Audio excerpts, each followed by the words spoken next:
The broadcast is now starting. All attendees are in listen-only mode. Hello, everybody. Welcome to our March 30th meeting. Would anybody like to address the board before we adjourn to closed session? That's going to be a problem.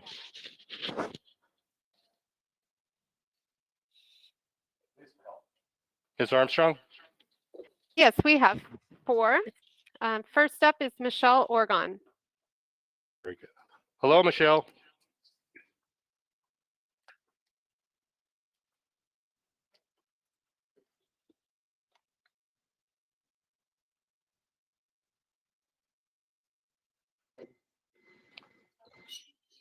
Oh, can you hear me now? Yes, Michelle, go ahead. All right, awesome. Good evening, President Freitas, members of the board, Superintendent Washer, my fellow community members. I'm here tonight to speak on 2 closed session items. The first is with regards to your appointments of administration. We would ask that, as I have spoken to you before regarding union representation on interview panels, that has been taken away, and we are not informed or consulted or allowed at the table. We don't even know if members are there representing teachers. We would ask that we go back to the collaborative model where there was a union voice represented at those meetings. Next, I'd like to address negotiations. Leah really does want to resolve this impasse. We want to work together so that we can focus on educating our students, highlighting our district, LUSD, once again as the destination district. We have a desire to bring more students into our district. We have ideas, our teachers have theories about how to recruit more students into our district. To this end, we do need the district to prioritize its spending, its budgeting. You have in the budget money to pay ongoing monies for salary. You have listed 9% to recruit and retain. We know that 3% on a salary schedule is about $4 million. You're holding 9 just in that category alone. You have heard here that this is the board's discretion on and who decides how to spend that money. It has been saved for the last few years. It is time now to find a resolution for the 1920 contract year. Improve the salary schedule. We are spending lots of money on professional development for our new teachers to make them highly qualified teachers in your district. Now our students and community need you to take charge and give direction to spend those dollars on recruiting and retaining by improving salary and benefits. On April 8th, we meet together for mediation. Let's get this done quickly so we can move on to work together to improve other areas. Settle the 1920 contract. We need a fair contract now. Thank you. Thank you, Michelle. Ms. Armstrong, who's next? Next, we have Christopher Funge. Hi, Mr. Funge, how are you?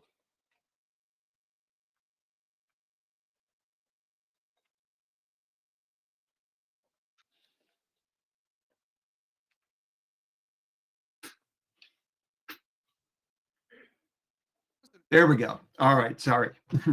All right, so my name is Chris Funge. So President Freitas, board members McFarland, Knackstedt, Neely, Porter, Heberly, Nava. My name is Chris Funge, 3rd grade teacher at Larson Elementary School. I've taught in this district for over 3 decades, starting in the 80s. I've taught board members' children and grandchildren. I've taught your relatives, your neighbors, your community members during this time. My wife, Carol Funge, and I have given cumulative 60 years of our lives to this district, including vacations, weekends, nights to deliver the best education possible.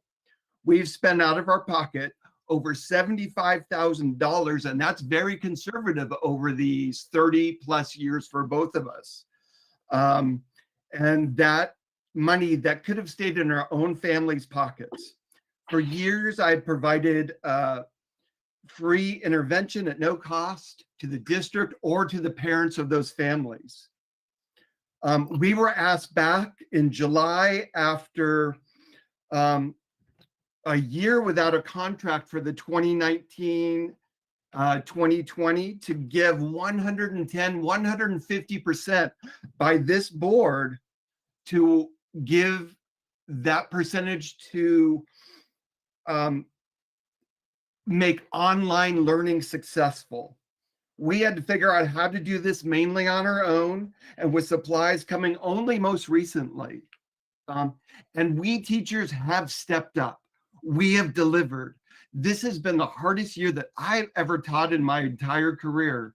It has taken a toll on me physically and mentally, but still, I and other teachers have continued to deliver the best possible education for our students. I've risked my health to assess students one-on-one before vaccinations were available. I signed up at the earliest possible time to get the vaccine so I could teach in person. And I am now teaching in person even when we're in the purple tier. Yet, here I am. I'm groveling for COLA and a decent pay. The district has really made it clear a lack of respect and gratitude for our sacrifice. After 30 years we've given to this,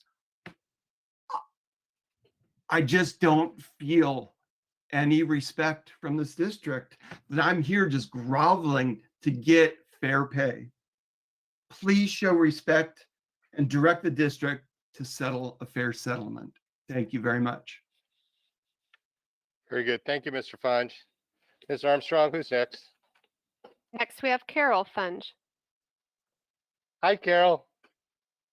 How are you tonight? Oh, thank you. I'm doing well, thank you. So good evening, everybody. I appreciate your time. I'm Carol Funge, and as that most eloquent speaker just mentioned, have also been teaching in the district for 31, almost 32 years now. And I'm just coming here to reiterate that I would like to see us settle the contract. We've been working the last 2 years without a contract to at least settle the 2019-20 contract.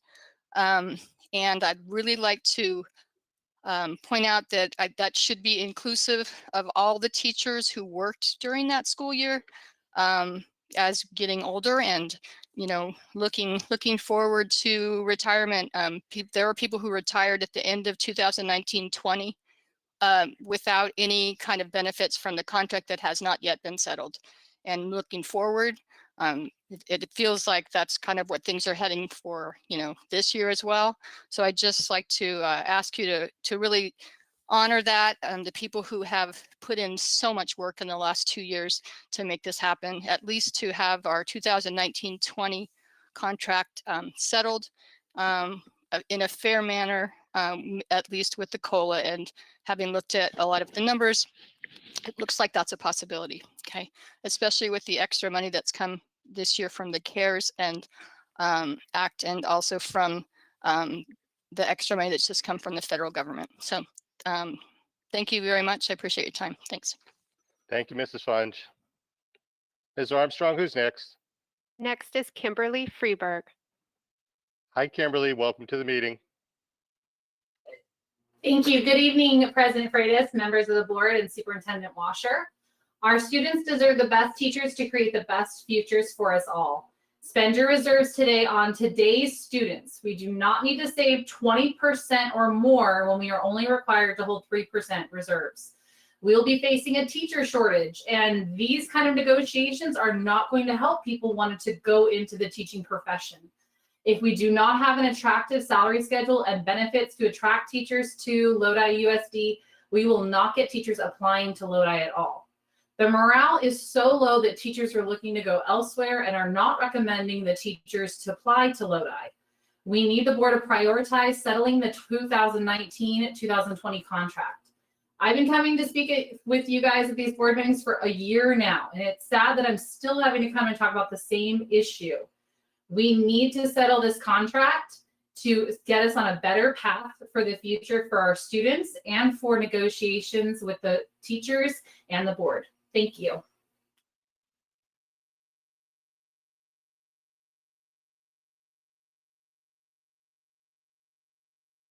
Ms. Armstrong, is anyone else wishing to address the board before we go to closed session? There is no further comments. Okay, with that, we will adjourn to closed session. Thank you, everyone, for your comments. Andrew, could I see you over here, please?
mic's on, just so you know. Oh,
All right. We are live, Andrew. We are live, President Freitas. Thank you, Andrew. Welcome, everybody. We are here at our March 30th meeting. All board members are present. We are joined in person by them, and Mr. Knackstead is joining us remotely there. We are also joined by our student representatives. We have Emma Glanville from Bear Creek High School. Welcome, Emma.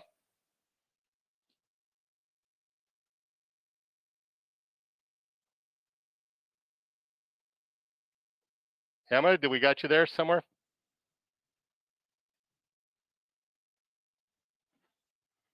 Okay, well, I'm sure we're going to find Emma here in a little bit. Also joining us is our student representative from Roland McNair High School, and that's Haley Escorpiso. Hi, Haley, are you there? I don't know, I see a cross look on Andrew's face. As always, we are joined by the executive assistant to the board, Ms. Michelle Armstrong, and we have the world's greatest technician, our IT technician extraordinaire, Andrew Ramirez. Welcome, Andrew and Michelle. So, well, Andrew's our favorite, but just don't tell GJ that, okay? All right, very good. Okay, Mr. Neely, it's time for the pledge. Would you please lead us in the Pledge of Allegiance? Yes, sir, I will. Please stand, face the flag, salute, and pledge. I pledge allegiance to the flag of the United States of America and to the republic for which it stands, one nation, under God, indivisible, with liberty and justice for all.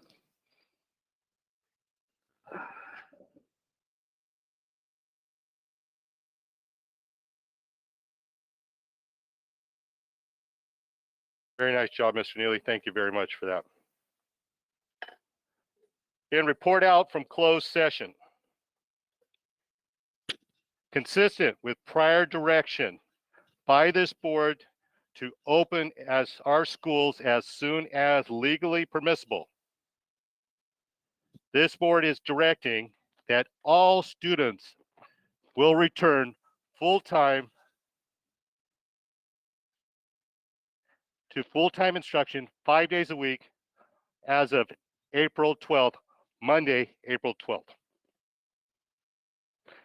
K through 12, all students, all time, full-time, Monday, April 12th. And bargaining units will be given an opportunity to negotiate the impacts and effects of this decision. That is the board's direction to return all students full-time to our classrooms and to our schools. Also in closed session, Mr. Nava motion, Mr. Porter second, and the board approved the appointment of Brian Heck as elementary principal effective for the 21-22 school year. Also, Ms. McFarland motion and Mr. Hareberly second, the appointment of Jamie Musso as an elementary school principal effective for the 21-22 school year with a vote of 7-0 as to both Mr. Heck and Ms. Musso. Ms. McFarland motion and Mr. Porter seconded, and the board approved the appointment of Sarah Santana as an elementary school principal effective for the 21-22 school year by the vote of 7-0.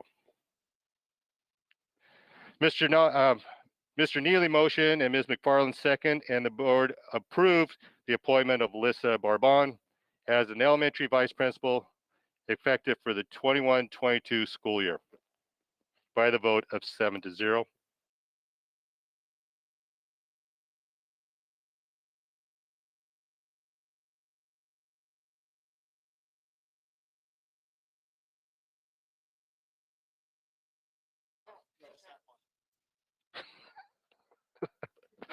Our biggest announcement in 10 years, and I cannot wait for Zoom to be over. Thank you.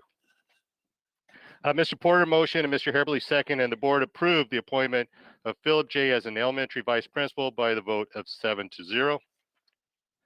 Mr. Nava motion and Ms. McFarland second, and the board approved the appointment of Amirna Zarif as an elementary vice president for the 21-22 school year by a vote of 7-0. Vice principal, elementary vice principal. Thank you. And Mr. Nava motion and Mr. Haverly second, and the board approved the appointment of Melissa Zermino as an elementary vice principal for effective for the 21-22 school year by a vote of 7-0. There is nothing further to report from closed session.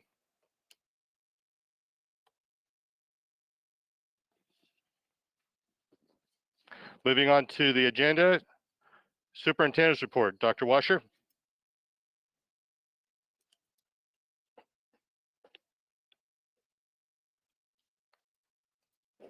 Thank you, Mr. President, members of the board.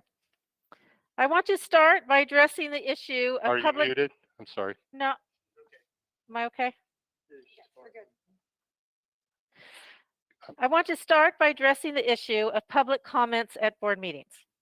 It has been our practice to read comments from individuals who could not participate in the meeting as a courtesy to increase participation. The pitfall with this is that some may perceive the statements as being endorsed by the district, which they are not. I understand that a comment I read at the last meeting contained inaccurate information and was concerning. No. I am sorry, and I hope that procedural changes and actions on my part will be positive steps. As we anticipate moving back to in-person meetings soon, the district is reestablishing public comment procedures and will no longer read statements at meetings. The board gives the public opportunities to provide input at meetings through emails, through contact us on our website. If a member of the public is unable to attend a board meeting, you may submit your comment in writing to my office, and we will ensure that each board member receives your statement. Of course, you are always welcome to and free to email board members directly. We value different viewpoints and healthy conversations, but we do ask that communication at district meetings and on district social media platforms remain respectful. We will be more diligent in removing comments on our social media platforms if needed. If anyone is concerned about a comment, please let me know, and we will review the comment. We also reserve the right to interrupt a speaker at a meeting if warranted. We ask that everyone help us maintain productive and respectful avenues of communication, and we thank you for your cooperation. When I reported to you about the vaccination clinic hosted by the San Joaquin County Office of Education, I did neglect to thank a very important group of employees, our nurses. The clinic would not have been possible without them. Thank you to our nurses, and thank you to all nurses in San Joaquin County school districts for making this possible. I also want to thank Lodi Walgreens for offering another opportunity for additional staff to receive a vaccination. And a very special thank you to Chelsea Von Geer. When she said, "I can help," she didn't realize that she would be coordinating a vaccination clinic. Thank you, Chelsea, for making this opportunity possible. I would also like to thank our student government classes at Tokay High School and Bear Creek High School for allowing me to take time out of their instructional class via Zoom to talk with them about district issues. They expressed concerns, they expressed ideas, they shared their opinions, and they shared what they thought the district should do in the future. They had extremely thought-provoking ideas. They presented themselves very well, and I thank them for their time and for their effort in doing that. And I did promise them that we would create an opportunity for more student voice throughout the year, not just when we have difficult issues, but as an ongoing process in our decision-making, that I would make sure that our student government classes had the opportunity to give voice. I also want to commend the board for your decision tonight and your direction tonight.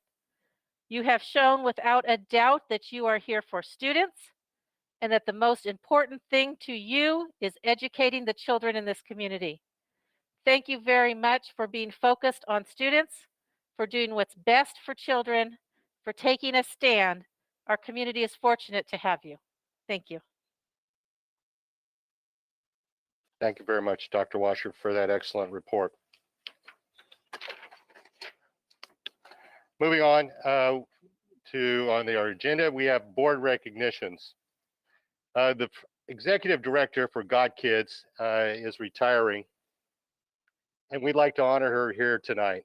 Lynn Abey is a Lodi Unified employee. She's quite a member of our family, and upon retiring from Lodi Unified, she was created the executive director's position for God Kids, and we can't thank her enough for the great job that she's done. We also have the president of God Kids with us here tonight, Taylor Deedy. Hi, Taylor, are you there?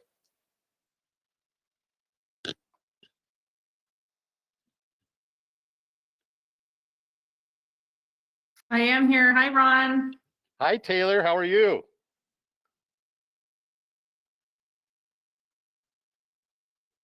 Can you hear me okay? There you go. Now we got you. All right, perfect. I am so excited to hear. Oh, go ahead. So what's going on with God Kids, Taylor?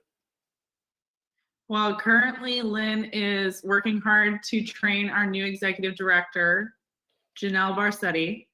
And on top of that, Lynn is the best person to train anybody. She's patient, she's giving, she's knowledgeable, she's an amazing person. You're putting quite a tear in Dr. Washer's eye. She's missing her executive assistant just a little bit. And you know, tell us something we don't know. That's why we select her as the first executive director for God Kids. And, you know, all of our expectations, she did so much more than anything we ever could imagine. So, and you guys have, you have a new executive director, Janelle. Welcome to our meeting.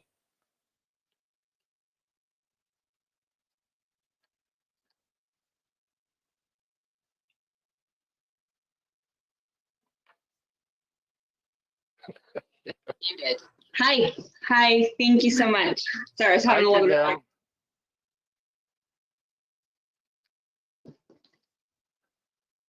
Can you guys hear me all right? Now we can hear you. Just perfect. We have several board members, Mr. Herberly and Mr. Nava and I are God Kids board members. We're looking forward to meeting you. And Mr. Neely is a former board member, and we've heard nothing but good things about you, and we'd like to welcome you to the God Kids family. Thank you so much. I'm happy to be here. Great. Taylor, what are the plans now? Well, I guess we have the woman of the hour. Is Lynn available?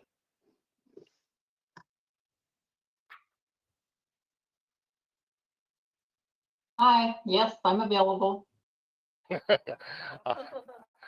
Lynn, congratulations on your retirement from God Kids. And, you know, I understand that you're taking a better job, and that's being a grandma. And we're very, very happy for you. And we want to thank you for all you've done for God Kids. Thank you. Thank you. God Kids has been wonderful to me. I've learned so much and met so many great people. Right now, I think we have a wonderful board of directors, and I see the foundation growing and going forward in the future. And it's been a real delight to be involved with it pretty much from the beginning. So, and I'll always be around, you know, bugging you guys. So I'm not gone forever, but just a little more freedom. So thank you. Thank you for the nice words. I appreciate them. Taylor, I think I heard a volunteer to run the crab feed next year. My gosh. I think I heard that too. No. I think we have some comments from some board members. Mr. Neely? Thank you, Mr. Freitas. Hey, Lynn. It's so good to hear your voice, I tell you. You know, I can think of very few people who have done more for this district than you have. And Taylor mentioned, I was going to mention this, your patience. My gosh, I don't see how you got, if you could just give me a little bit of that, I think I'd be better off here. But thank you for everything that you've done, not only for Got Kids, but for this district. And I wish you guys all the best. And I hope you take a lot of road trips, because I know that's one of your favorite things to do. So again, thank you very much. We appreciate everything you've done. Thank you, Mr. Neely, for the kind words. Mr. Everly? Thank you. Absolutely. Lynn, congratulations. And really, thank you for helping Got Kids find some organizational skills to move forward. You are quite a dynamic person. Your energy is contagious. Even though I'm tired, when somebody's near you, it just like picks up the whole crowd. And Got Kids is really a very nice group of people who want the best for the students within our district, all of our communities. And you helping direct that was very helpful, very important. Thank you, and good luck in the future. Thank you. Thanks. Mr. Nava? Thank you, Mr. Freitas. Lynn, I want to say something about when you were at Lodi Unified. Anything that I needed to know, I would call Lynn. She is the district. I know the superintendent's here, but she kept I know she kept the superintendent in line, and she would tell me, it says, don't worry about it, just get the job done. Again, Lynn, you and I have had some conversations. I hope that maybe one of your aspirations is to go to the Triple Crown, because you are a pony gal that likes the horse races. So I hope that you have that in mind. And again, thank you very much. As far as Got Kids, you started with us with Mr. Neely, Mr. Freitas, Mr. Heberly, and we started up from scratch, and it became a nice organization to help kids. Thank you very much, Len. Thank you, Joe. It's been a pleasure working with all of you through the district and Got Kids, and it's definitely going to be different for me, but I'm excited. And George is right, we have some road trips planned and grandkids to have fun with, so that's my future. Well, Lynn, I couldn't think of a better person to be honoring tonight. During your stay on Got Kids has spent over $500,000 on kids in our district. And take that into account. I mean, that's in a period of about 10 years. And that is no small feat. And there's no doubt that your leadership, your dedication, your personality made so much of that happen and did so much for our kids. So congratulations, Lynn. Thank you. I do have one aspiration with Got Kids, and that's to attend one of the fundraising events as a member of the public. Well, funny you mentioned that. Taylor, Janelle, what has Got Kids got planned coming up? I know you've been severely challenged with the pandemic, but as a wise woman told me once, never let a catastrophe go to waste. So what's up with Got Kids? Well, Janelle, I'll go ahead and tell them about a few things, because there's a lot coming in right now. We actually have a teacher from the Lodi Unified School District that's going to be benefiting us. So Lynn, feel free to run for that 5K marathon. You can go ahead and put on your running shoes and get out there, and that's how you can be part of the public. There you go. But yeah, of course, we're happy to have the crowd feedback. It was sad to not have it this year because Lynn has made it a pristine project to work on. And we're looking to bring back things like our casino night and such later on this year.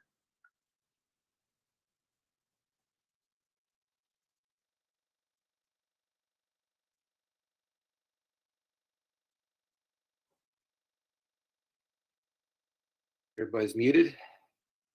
There you go.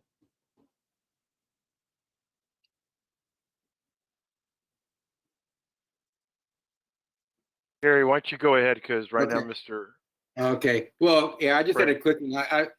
When I was on the Got Kids board, I always knew who I could count on to have the answer. And when I transitioned into the school board, it was the same thing. It was always Lynn. But Lynn, I still have one more question for you, and that's how many times do you get to retire from something?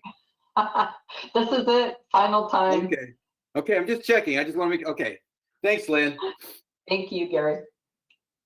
And not to plug God Kids, but we do have our Day of Giving, which is next month. Is that correct, Taylor and Janelle? Yes, that is correct. That will be on April 13th. And everything we get, someone matches, and we get to compete with all the other fundraisers that are out there. Fair enough? That's Yeah, so go ahead, Lynn. Oh, I was just going to throw in there that that's through the County 209 Gives website, and they invite all county nonprofits to partake in the Day of Giving. It's advertised through social media, so Janelle will be putting that date on our website and the links to be able to make a donation. So that's one that we could that would be a great fundraiser if we get the word out. So. Well, that's absolutely fantastic. Taylor, Janelle, thank you for coming to our meeting and honoring Lynn. And Lynn, thank you for all you've done and being a recipient of the board recognition tonight. Thank you very much. It's a pleasure. Thank you for having me. Thank you for having us. You're very, very welcome. Keep up the great work. Thank you. You're welcome. Moving on with board recognitions, we have some students, and that is our students at Middle High Academic Decathlon team. Is that correct, Ms. Armstrong? We have some people excited to talk to us tonight. Yes, that's correct. And we have the principal from Middle College High, Julie Hummel. Hi, Julie, are you there?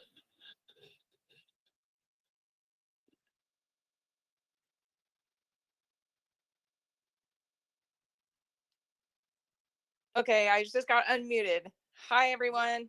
Hi, Julie. We're excited to be here.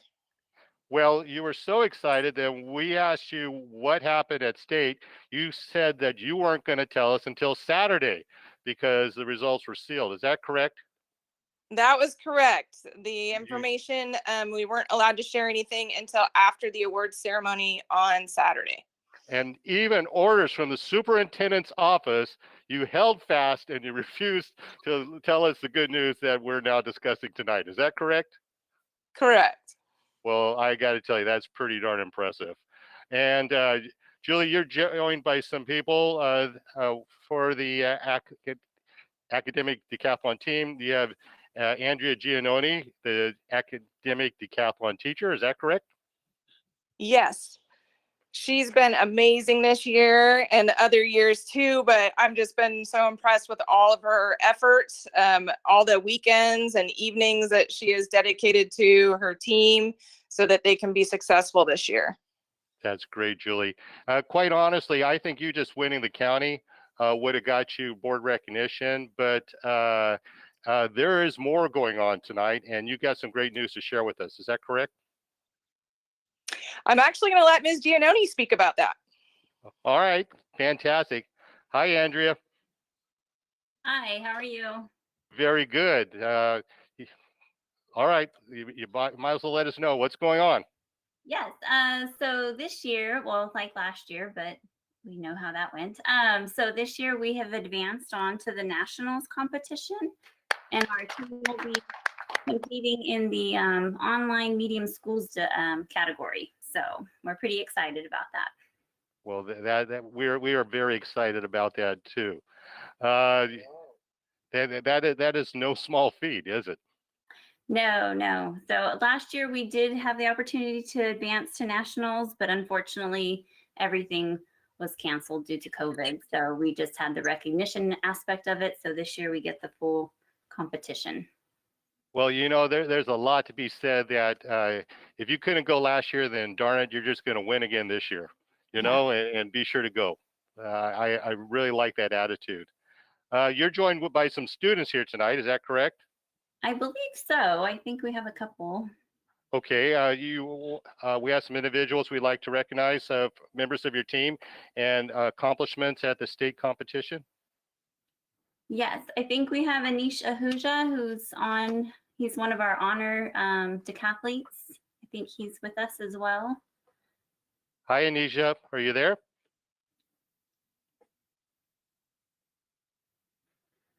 Yes. All right, we seem to be having some technical issues, so we may have to come back to him. Andrea, are you still there? Yes, I'm here. Okay.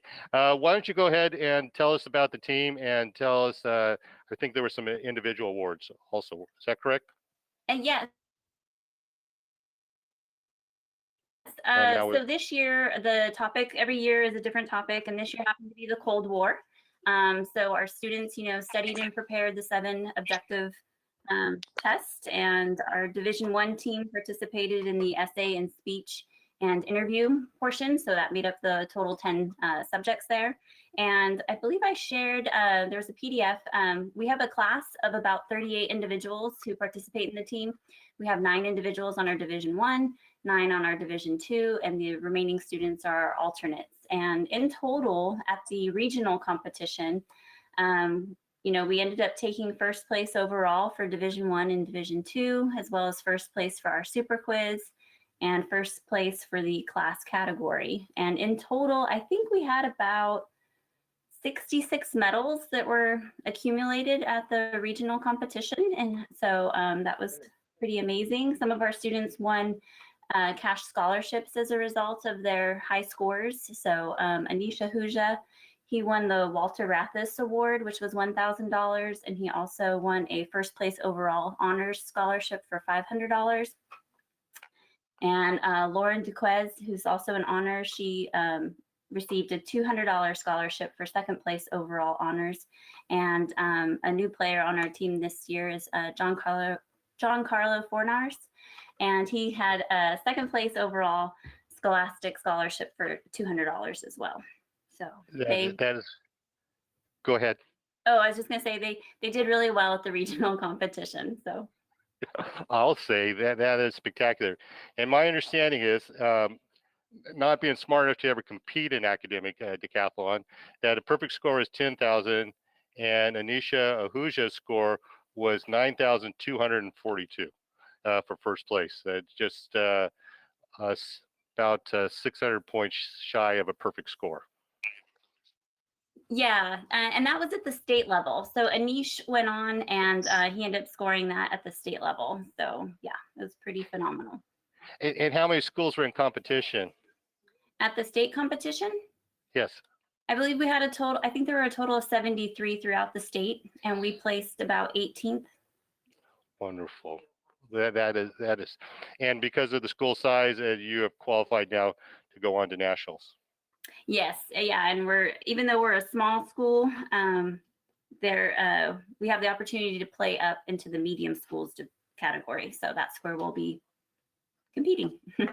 All right, and I have a couple other notes here. John Matthews also scored 8,000 on almost 700 points, earning him a spot with Lauren Duquez in the 8K club. Is that correct?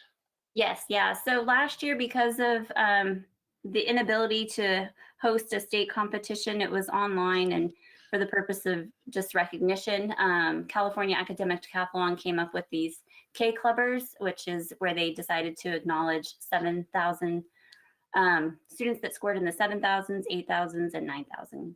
So.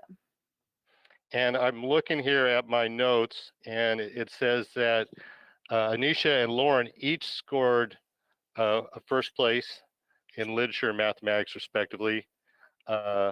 Zahra Khan scored first place in the essay, and we had other second and third place winners also being recognized at the event. Yes, yep, that is correct. Did we find Anisha, Andrew, or? Okay. We'll have to talk to Anisha maybe another time, because we have a couple things to do tonight. But will you please thank your entire team for us? And we're very, very proud of them. We wish them great luck at nationals, and Mr. Porter, you're familiar with academic decathlon. Yeah, you have a few words for the team? Oh, I thought they did an out. There are better board members here versed for that, but I will say anytime that you come out ahead in the competition, it's a good day. And what a tremendous amount of money and awards that they've won, and they represented our school district in a totally positive way. And we couldn't be more proud as a board than what the students exemplified in the competition. So good luck to them. And I know that we will be behind you, and good luck to the teachers and all their extra work that they've done to help us be successful and our students be successful in the environment. Thank you, Mr. Porter. I think when he was talking about people better versed, I think he was talking about you. So Ms. McFarland. Thank you, President Freitas. Well, I'm not as versed in academic decathlon. Congratulations. I can't imagine the hours and the commitment, not only out of the teachers involved, but of the students, especially in a pandemic. So kudos to all of them. Anish, I'm quite familiar with. I coached him in Science Olympiad at Elkhorn. So Anish, personally, congratulations. I still wish I had you on my Tokay team, but congratulations to Middle College for anything that you do there. And I wish you all the luck. Thank you. I think we had a couple. I think the whole team might be here, but I don't know if they were able to unmute Anish yet. So, but thank you for acknowledging us. We are looking forward to nationals, and we'll report back any good news. And speaking to someone who's been to nationals, I think we have Mr. Everly. So, Mr. Everly, please. Well, yes, thank you. I'll tell you, academic decathlon is one of those many competitions that the kids can study for and work hard for. There's a lot of recognition to go around, not only the time and energy and effort that the students put forth, but it's also our teacher coaches and support of their administrator. And of course, the parents to bring them and take them home afterwards or however they practice. It was kind of fun to hear Anish's name. He was a member of my wife's Science Bowl team for a while. So he's been at our house studying for that when he was at Elkhorn. And so anyway, it's great to see continued success of not only Anish, but of all the other students that we have. And I'm a firm believer that competition is a good thing. And it does take time and energy, of course, and commitment. And I appreciate all your hard work. Congratulations. Thank you. All right, Julie and Andrea, thank you again for being part of our meeting. And I have no doubt that we're going to hear nothing but great things at Nationals. So, and thank you, team, for how positively, like Mr. Porter said, you've represented our district and your school. Great job. Thank you. Thank you. Okay, moving on with our agenda tonight. Dr. Washer, I would like to jump ahead, and if the students don't mind, bump them for just a second because we're going to like their comments, and move to the report item, which is our first day of in-person instruction, which is the first report item. Thank you, Mr. Freitas, members of the board. Are we able to get to the pictures? I'm going to show you some pictures from. Okay, not able to at the moment. We had some great pictures for you. We'll share them with you at another time on the first days of instruction for elementary students. Just some really wonderful pictures from our school sites. Are we able to pull up the presentation? If we need a break, we could maybe go to the students' reports while That's a good idea. While we're loading the presentation. 2 thumbs up, you like the idea, or 2 thumbs up, you got it fixed, Andrew. I know you're so amazing back there. I don't know which one it is. Go to the student reports. Yes. Okay, so moving back on our agenda, we're going to go to the student reports from our favorite student representatives that we have here tonight.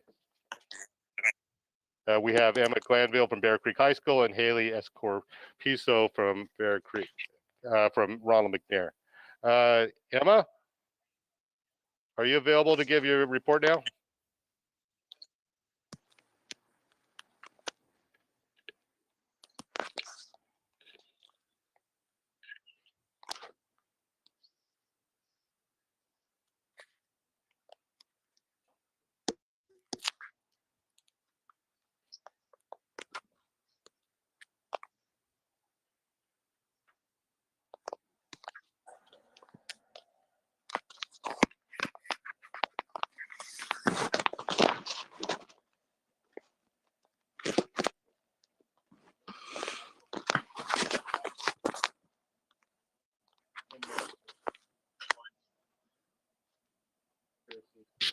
Just open and close.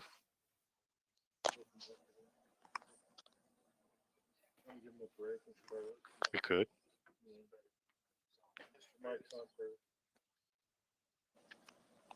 5 minutes. We're going to go ahead and take a 5-minute break and then come back when we get these glitches fixed. Thank you.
Sorry, Dom.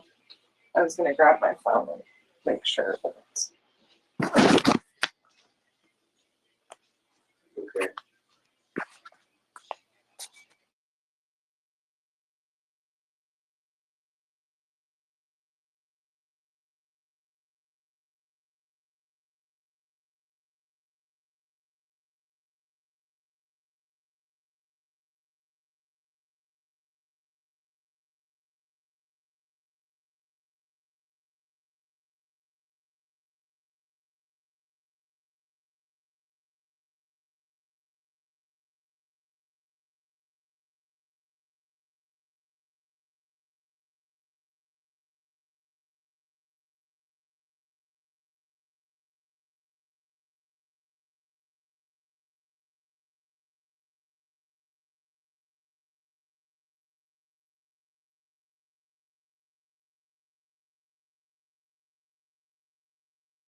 Everybody back?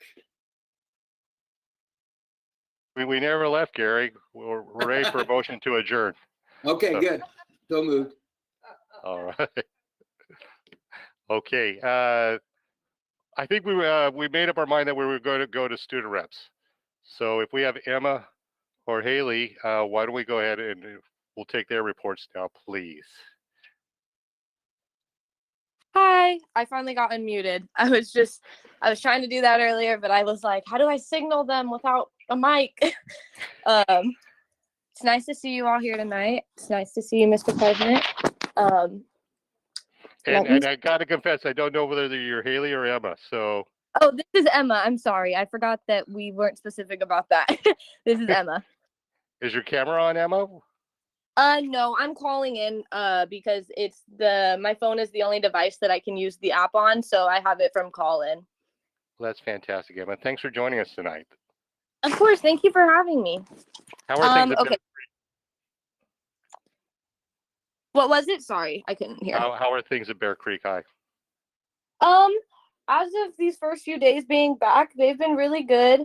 I've noticed some teachers have made some like small changes just in case we do go back to how they're doing it. It's like an easier shift for everybody, so that's really nice. But Bear Creek is doing pretty good. And I have my report for you whenever you guys are ready. All right, let her rip.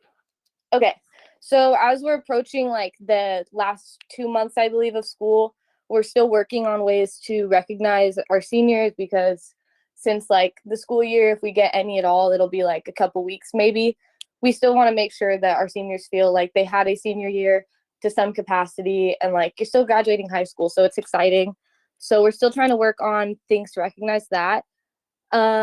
We've continuously been doing like Wellness Wednesdays, and students are presented with opportunities to have mentors for motivation. We also started working on our student government applications for next year, as well as taking nominations from teachers and staff for students that they think would be a good fit for student government. And I believe we sent out the applications or we're sending them out soon. It's been a rough little making of it. Not rough, it's been very easy, but like when we're sending it out. So we have that going on. And we've also adjusted the Constitution to fit just in case something was to happen with COVID. It fits both in-person and online school. So that's really nice because we as a class got to work on that together. We're of course holding class meetings. We've been doing community service events as well as doing GoFundMes. We're still really focused on our community and our students' mental health. And those are just things that we have been doing on a consistent basis. Our administration, Corey Abel, and our principal, Hillary Harrell, have been holding graduation meetings with student government and parents and seniors to discuss ideas and things for grad, because that's approaching as well. There's no specific student recognitions at the moment, but I would like to again recognize Miss Abel and Miss Dieter, who continuously work very hard on our Bruin Way Awards and our student of the quarters. It's just very nice to have people there that are making students feel accomplished and recognized, because school is very hard right now, I think, for a lot of kids. And then from the student government class at Bear Creek, we wanted to thank Miss Washer for coming and listening to us and allowing us to voice our opinions and our concerns with an open mind and open ears. We really appreciated that. It was really great and very beneficial for our class to be able to talk to somebody. I know everybody loved it and everybody was very happy that they got to say what they wanted to say. So I think that is the end of my report. Yeah, thank you. Well, that's a very nice report, Emma. Hey, on that graduation committee, how about this? How about an in-person graduation? How's that sound? Yeah, that's what I believe they've been talking about, all different options. So that sounds awesome, to be honest. That sounds great. That would be amazing. I know a lot of seniors really want that to happen. And a lot of seniors are really looking forward to the possibility of that. So yeah. Let's keep our fingers crossed. Hey, Emma, tell us a little bit about how your life after Lodi Unified plans are going. So my plan personally is to attend Delta College to get my general ed degree. And I'm very excited for that because it's something that I've wanted to do for a very long time. I've just thought about doing that for a while. I know Delta's a really great school. And then from there on, I want to transfer probably to somewhere in SoCal, maybe for a business. I've been really thinking about business marketing. I really like the idea of marketing. Maybe like I've been thinking double majoring in something along those lines, like marketing and graphic design, something like that. Those are just rough plans I have right now. I always have other things on the backboard, but that's what I have right now. Well, I think our vice president is kind of an expert in marketing, so you might want to pick her brain a little bit about this and get some insight. But I think those are wonderful choices. Mr. Thanks. Nava, I think you want to ask about athletics, don't you? Yeah, Emma, you didn't mention anything about athletics, and I know that Mr. Freitas and I are going to attend one of your, maybe the Stag Bear Creek game that it's at Bear Creek next week, I think. Can you tell us? Go ahead. I've heard a little bit about athletics going on. I haven't heard a ton because I haven't been in contact with a lot of people that were coordinating with athletics. I've heard about swim though going on because I've seen the aquatics page posting a lot, which is really nice because the coach is very interactive with students, especially with getting things out on social media platforms. I think that's really great, as well as like our track team. I know a lot of track kids have been trying to do their own recruiting, like helping people know about it. And then yeah, I haven't really been in the loop a lot with sports, but I know we do have a commissioner of sports, so I could talk to them more about that because I would like to know what's going on a lot better with that. Thank you, Emma. Very good. Thank you, Emma, again. Haley, how are things at McNair? Which is an Area 6 school. So I just want to make sure that's clear. Hi, sorry, I was trying to unmute myself. But I wanted to say thank you, Mr. Freitas and members of the board. But for the most part, there hasn't been that much going on at McNair, but we do have a few updates on sports. So many of our sports, for sure, I think it was cheer, football, golf, water polo, and volleyball, sorry. They've all started practicing on campus with appropriate safety measures. And our football team actually had their first home game last Friday, and it was against Edison, I believe. And we actually won. Oh wait, no, sorry, not Edison, Franklin. And we actually won 42-0. So congratulations to our football team for that. And our student gov has also been exploring different events for potential graduation for our seniors based on the requirements for each tier. And we're actually really pushing for a graduation on our football field. That way we're keeping everything outdoors, whether that means having only students and no parents attend, or maybe even having to divide our seniors into multiple groups, similar to how we had it for our senior portrait pictures, and then having those groups attend graduation at different times, if that was a possibility. But really, other than that, that's about it for the report. And I actually wanted to add on to what was mentioned earlier, in that we're glad to know that there is a plan in place for our return to school. But just out of curiosity, does that mean we can have a graduation and prom the way we did before the pandemic? All right, Haley, simmer down now. Okay, baby steps on this. So we're just phasing this thing in. But I got to tell you, I like the way you think, and we like to get all those done. And you have an in-person graduation. I know 7 board members that are going to be there, and a superintendent that will be there also. But we would really like to see this thing open up wide. Yes. Haley, tell us a little bit about your after-school plans. How are those going? My plans are actually really similar to Emma's. I was very surprised. I was planning on also attending Delta, getting my general ed done, and then transferring to a UC also in SoCal. And then either majoring in either business or art, which I know are like two completely opposite different things. But it's between those two, and because I really want to work for Disney and become like a designer for them. So yeah, that's about it. Well, I got to tell you, you may think those things are different, but there's very few people that are skilled in both. And Yeah. if you can do both, I think that opens a lot of doors for you, and it keep you very happy. So, Thank you. Mr. Nava. I'm very impressed, Haley. You are really attending school and trying to get into Disney. Those are great goals. My gosh, for a young person like you to think about those, and sometimes that's the problem. You got to have goals in order to have some success at something that you'd like to do. And again, I'm going to mention that Mr. Freitas and I will attend probably your last football game, McNair and Bear Creek. I think that's scheduled for another 2 weeks to go. So good luck Yeah. to you. Good luck to you, Haley.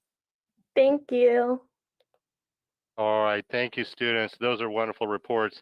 Yeah, I'd like you to stay on the line for a little bit. We have a couple of items on our agenda that I'm going to come to you on. And one of them is going to be the start of the in-person instruction. And I think we're ready to go with Dr. Walsh's presentation on that, the report item. Thank you, Mr. Freitas, members of the board. We are excited to present this based on your announcement. We do have a couple pictures to show you if those are available. If not, that's okay. Here we go. Here's Wagner Holt with some very organized procedures in place. Entrances clearly marked on which students go where, checking temperatures, giving hand sanitizer. Go to another picture. Wagner Holt again, Mr. Heck, Vice Principal, helping students with social distancing. Next picture. Here's the dots on the playground. These are common. These dots are stickers to designate where students stand, spaced apart. And it was heartwarming to see school buses at the schools. It's just kind of incredible at how seeing that just kind of brings tears to your eyes when you drive past a school and see a school bus. Appreciate our bus drivers. Here we have Reese welcoming their students back, Group A, ready to start with balloons and ready for action. Crossing guard at Wagner Holt, helping direct traffic on foot and cars, making sure everyone is safe. And there's our principal at Westwood, out and about, helping to get things organized. And this is a classroom in Washington Elementary School, teacher doing asynchronous learning. She has students in class, obviously in person. She has students online. You can see that they're all actively engaged, whether they're in person or at home on their distance learning day. Managing it very well. Washington welcoming their students back. Another slide. That's it. Okay, thank you.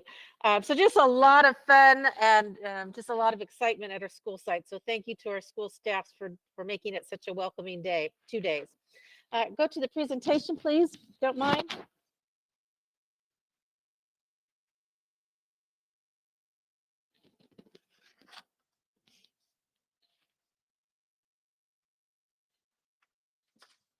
There we go. Next slide. So just an update on where we are with our county, San Joaquin County. Unfortunately, today we did not earn a week's credit towards red. We are still in purple land. It is really disappointing because The case rate is 10, which is 10 is, as you recall, with the vaccination criteria, 10 is what we need to be.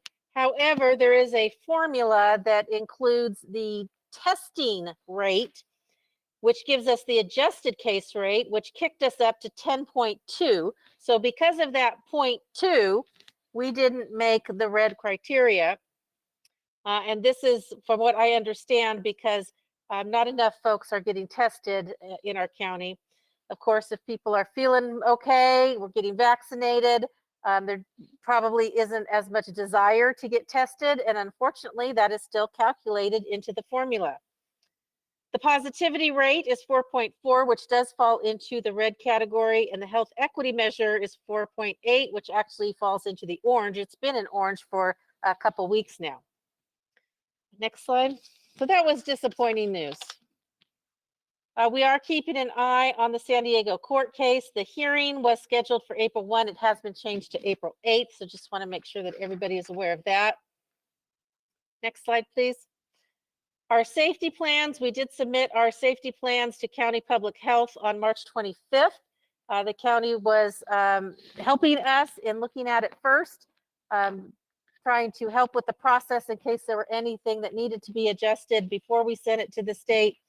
But we have sent it to the state for review, and it is posted on our district website. The next slide. So our first days back, our school staff and district departments just did an amazing job. The planning, implementing the procedures, creating welcoming environment. It was absolutely fantastic. Thank you so much to everyone for doing such a great job. Next slide, please. And we are experiencing a new and different instructional model. We have never done this before. Our teachers are doing this for the first time. And sometimes, you know, even if you plan well, think things through, things come up that you didn't realize. And when you actually have children in class and children online, it can be different than what we expected. So our teachers really are doing a good job in identifying what's working, what's not working very quickly. We need to be patient. We need to encourage creativity. We need to encourage risk-taking, trying new things so that they can get this worked out for students. And instructional approaches may need to be adjusted based on how things are going. Now with our new direction, we know that there is light at the end of the tunnel, so this is temporary. I want to talk to you a little bit about the Expanded Learning Opportunities Grant. We shared this with you previously. And this will come back to board in our community in much more detail. But there are some elements that are identified in the grant that the money can be spent on. I won't read them all, but they are listed there. That is what the money can go towards. The one that is going to be critical for us to take a really hard look at is that extending instructional learning time. This is what we can really get the biggest bang for our buck on in terms of more time for instruction for students. That is something that we really want to take a hard look at. In this process, we will be talking to our communities and our staff about how to spend the money, but I just want to make sure that folks know that there are some categories that are allowable expenses. The other pot of money, the in-person instruction grant money, is a little bit more flexible. That, of course, is less money. So go to the next slide. Here are some dates for you. The plan for the extended learning has to be approved by you by June 1. Money has to be spent by August 31st of 2022. We do have some dates, and I am going to say that these are tentative as of now, but we do, especially the board meeting dates, but we are going to get a message out fairly quickly here about next week's meeting dates, and these will be virtual. Employee group input will be on April 7th. Community input will be on April 8th. We will then bring information to the board about that input. We want the board to be able to have time to discuss, to give your ideas, suggestions, your thoughts. We do expect to have board action on May 18th. That date is currently scheduled as a study session for the LCAP. We can very easily make that a special board meeting so that you can take action if everything is ready to do so. So those board dates are a little bit tentative right now, but we do want to get a message out to our community about the input meeting dates. We could go to the next slide. We know that things are not perfect. We know that there are issues. We know that there are things we need to address. Technology has been a huge one these past 2 days with the system getting bogged down. What we believe is occurring is that students who are in person are on their Zoom, as well as the students who are at home on their distance learning on Zoom. And because of that volume of the students in person all on Zoom, that it is clogging up the system. There is not an easy fix for this. I don't want to give the impression that we can turn a switch and this will all be better tomorrow. This is not an easy fix. This will take quite an effort, and it will take time, and it will take shutting the system down to fix. So we do not expect something to be fixed right away. We do know that this is causing a great deal of frustration.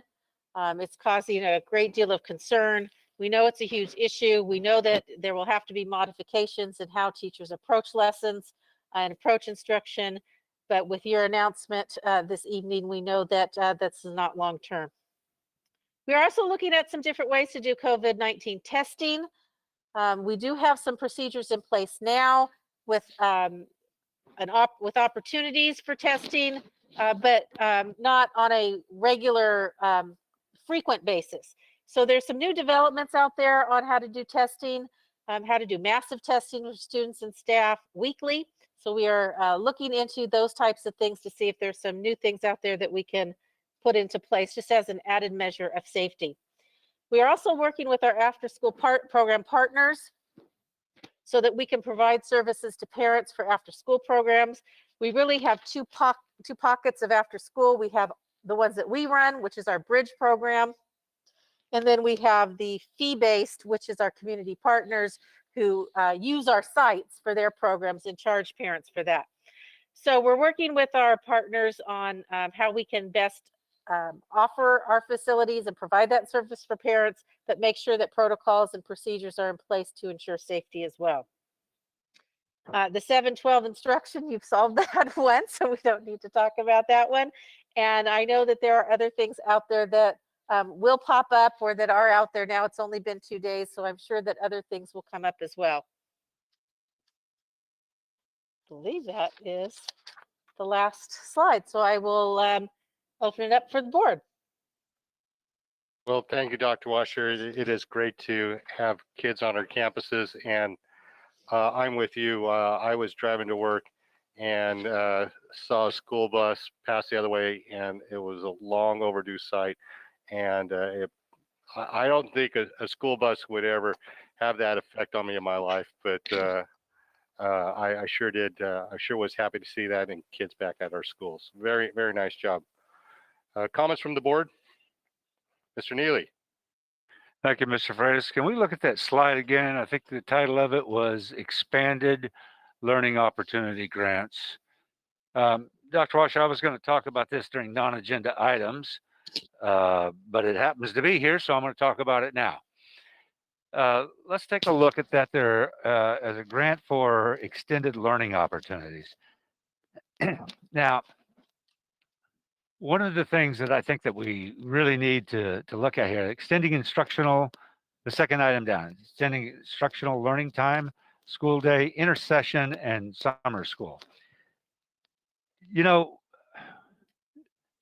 this has been incredibly tough on everybody, but particularly our kids who come from our lower income homes. We have families that are living 3 families to a house, and they've got, you know, several kids in there, and they're all trying to learn at one time.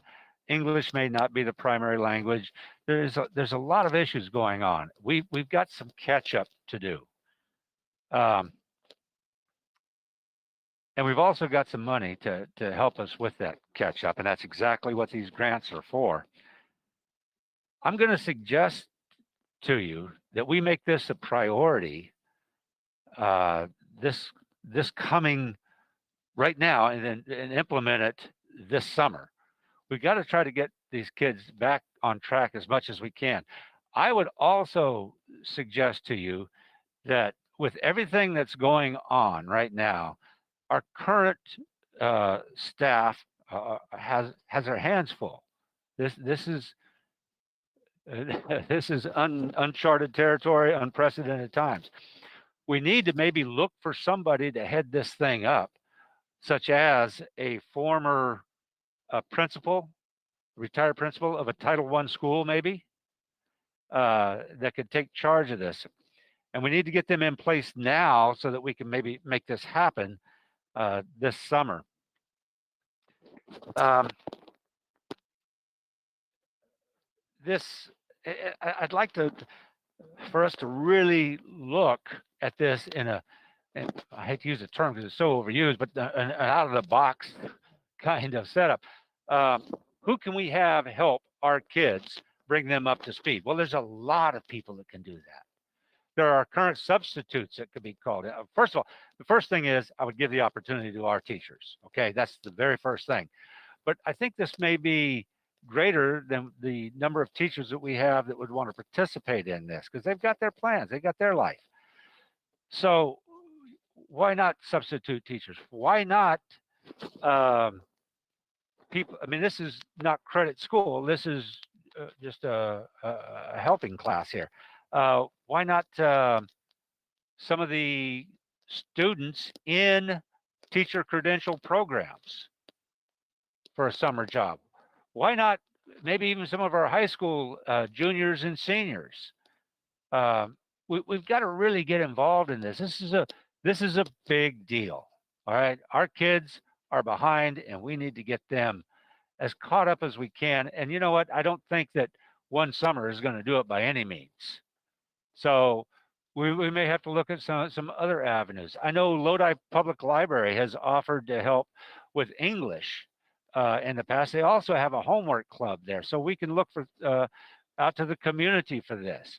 We're going into a recovery time, and we need to help our students get back on track the best that we can. Because if we don't, they're going to live with this, and we're going to live with this for years. So we've got to put a lot into it. And you cannot do it yourself. You got too much else going on. We need somebody else to get in there, follow some basic direction, and be able to take the ball and run with it. So with that, I'll be quiet. Thank you very much. And I'm glad, by the way, one more thing.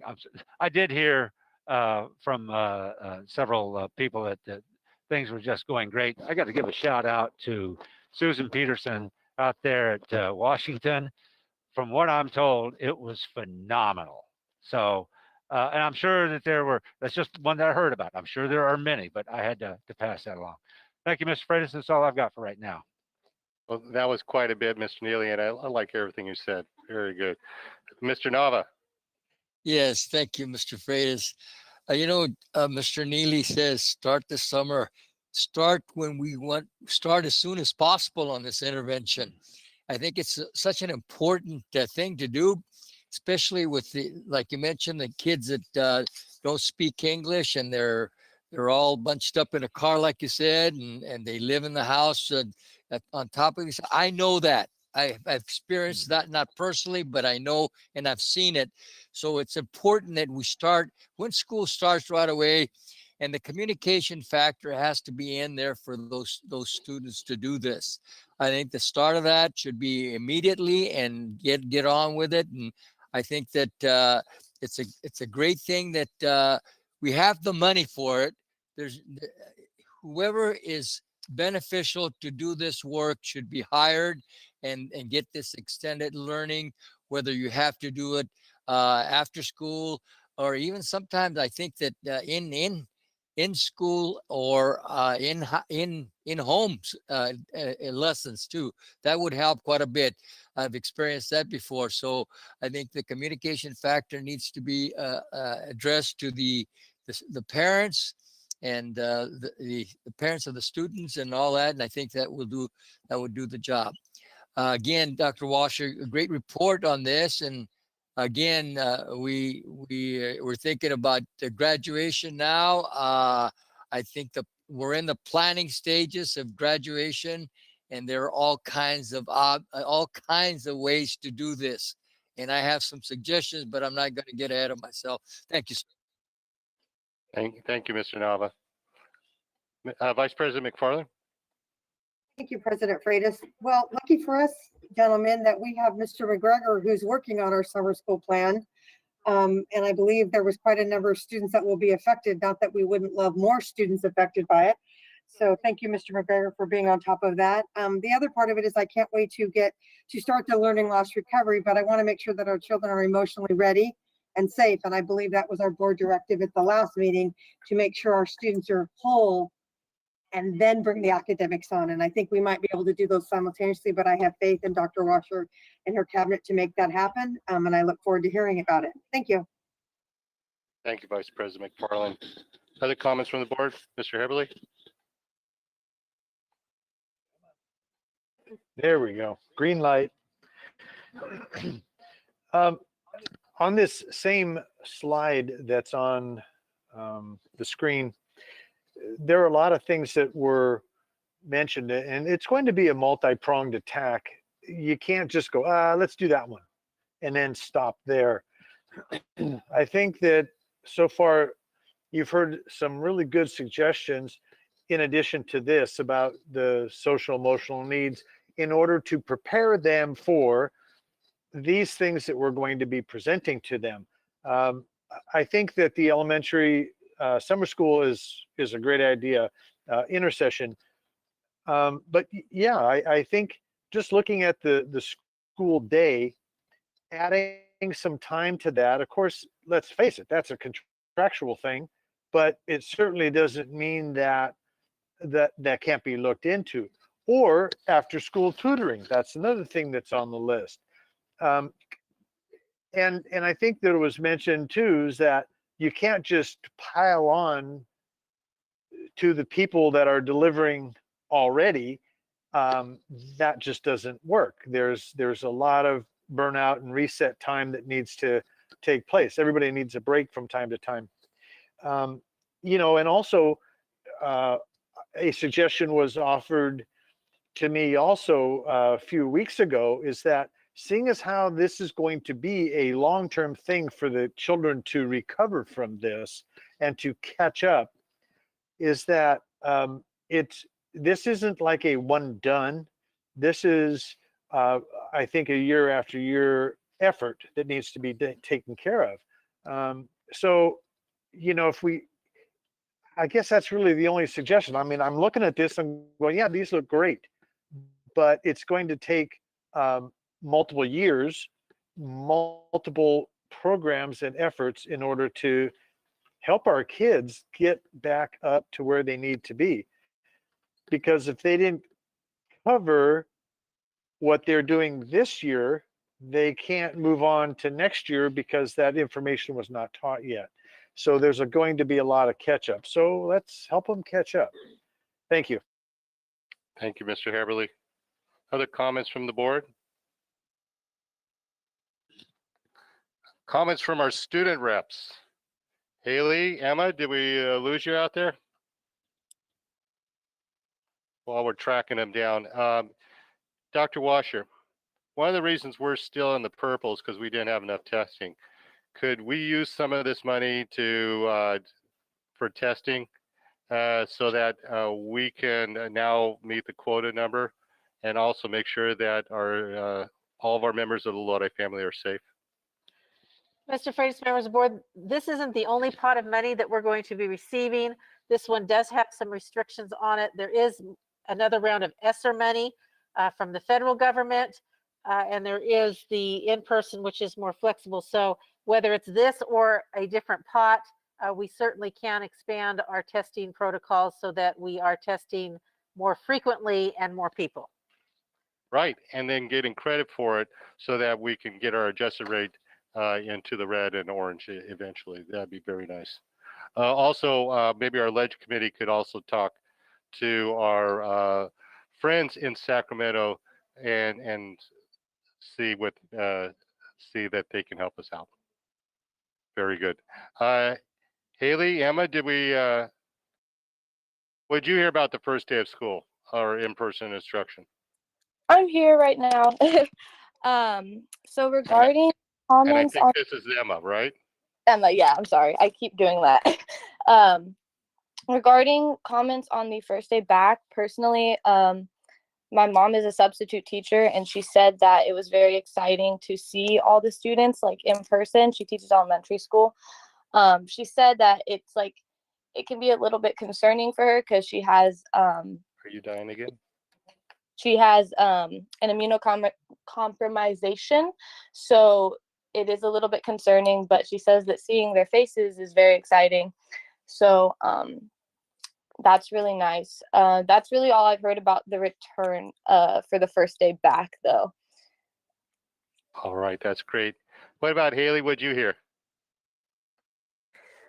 I didn't really hear that much, but I do have a friend with younger siblings, and I was talking to his little sister, and she was telling me how she got to see her friends again, and she was really happy about that. And she was telling me how her teacher was really nice, and she was happy to be there again. But other than that, that was really all I heard about going back. Fantastic. And how do the two of you feel about if we went back full-time, all students on April 12th? This is Emma speaking. I do have some things about this, like, that I've thought of for a while. The idea of going back to school is super exciting to me, especially being a senior and like graduation, it's my last quarter, but I think that there's an overall concern for the emotional well-being of students going back into a like really big social environment where they haven't been around as many people. Some kids have immunocompromisations where they're so nervous about getting COVID that it might affect them socially and emotionally. And I also think that it's a very exciting idea. Like, I would be very excited to go back. It's like my senior year. Like, the last thing I expected was a pandemic to come in and take that away. But I feel as though there's a lot of concerns around returning. And this is not just me. This is things I've heard from other students, like in my classes and stuff like that. I remember Mr. Neely mentioned multi-person homes and low income. I have 2 younger siblings, so one thing I've thought about a lot is how many people my siblings would be coming in contact with, and then how many people I'm coming in contact with, as well as how many people my mom's coming in contact with, and then we're all coming back into one house together. So as a very honest concern of mine, that's one thing. Another thing is what I said before about the emotional well-being of students, which is something that I've heard a couple of you mention a lot. Miss McFarland, I heard mention earlier how she cares about the emotional well-being of students. I feel that it could be kind of emotionally weighing to send back large groups of students out of the blue in the last quarter, because there hasn't been a lot of social interaction. And the 2-day model that we had originally, I thought was a very good idea, because it's like slowly integrating back into being around big groups of people. And then next year, everybody will have that opportunity to be around their whole class again. But I feel like sending everybody back on the 12th could raise a lot of emotional and social concerns for some students. But that's just my own honest viewpoint on it. And I really appreciate you giving me the chance to comment. Well, thank you, Emma, for sharing those with us. Very good. Haley, kind of the same question. What do you think about going back on the 12th? I also agree with Emma. Like, I've been thinking about it a lot lately as well. And I can't really speak for everyone, but I think it's a lot of mixed emotions about going back for our students. In one of my classes, one of my teachers had brought it up, and it seemed like half of the students were excited about going back, and the other half was like, no, I don't think we should. And I think I'm kind of on that side, to where I don't really see much of point in going back to school with only like 2 months left. I'd rather, stay home, stay safe, and wait for a graduation like I always talk about. But I feel like it's better that way personally, because I do have a big family, and for like over the past year of the pandemic, I haven't been able to see them as much. And when I do, it's like we're wearing masks in their house. And I have a lot of people at risk at home. Like I have 2 grandparents that are really old, and then I have one of my aunts who has cancer. So my family personally, we've just been very cautious about being around others. So yeah, personally, I am not that much of a favorite in going back 5 days a week. But if we were to, I think hybrid would be better so that it kind of limits the in-person contact or being in contact with other people. But I do appreciate you guys like talking and considering about going back, because even though I would want to go back, I think it's just safer and better to just wait it out. But Well, yeah, that's Haley and Emma, I can't thank you enough for sharing your thoughts and your opinions with us tonight. And you came on a big night, and you gave us quite a bit of insight that we greatly appreciate. I know we're getting close to that 9 o'clock hour, and you got projects and schoolwork to get done. So if you sign off, we'll understand. And if you're welcome to stay also, because I'm sure we'll be coming back to you if you stay on. But anyway, thank you very much for your input tonight. And I know I speak for the entire board in saying how much we appreciate having you and all of our student reps. Thank you, Mr. Freitas. You're very welcome. Thank you for having us. You're so very welcome, Haley. All right. Executive Assistant Armstrong, do we have comments from the public on this report item? Yes, we have 7. And Very first good. up, it's Tom Moshe. Hi, Tom. How are you tonight? Can you hear me okay? Loud and clear. Okay, great. Well, needless to say, my phone has been blowing up from parents in the group with their excitement for going back to school and the announcement today. So first, I wanted to thank all the board members that took their time out of their days to take my calls and spent a lot of time discussing how we as parents can help get our kids back to school. I want to really thank you guys. I also want to send out a special thanks to Chelsea. Not many public information officers at school districts give their personal cell numbers out to parents and are always texting or calling back at a moment's notice. So I want to give a special thanks to Chelsea.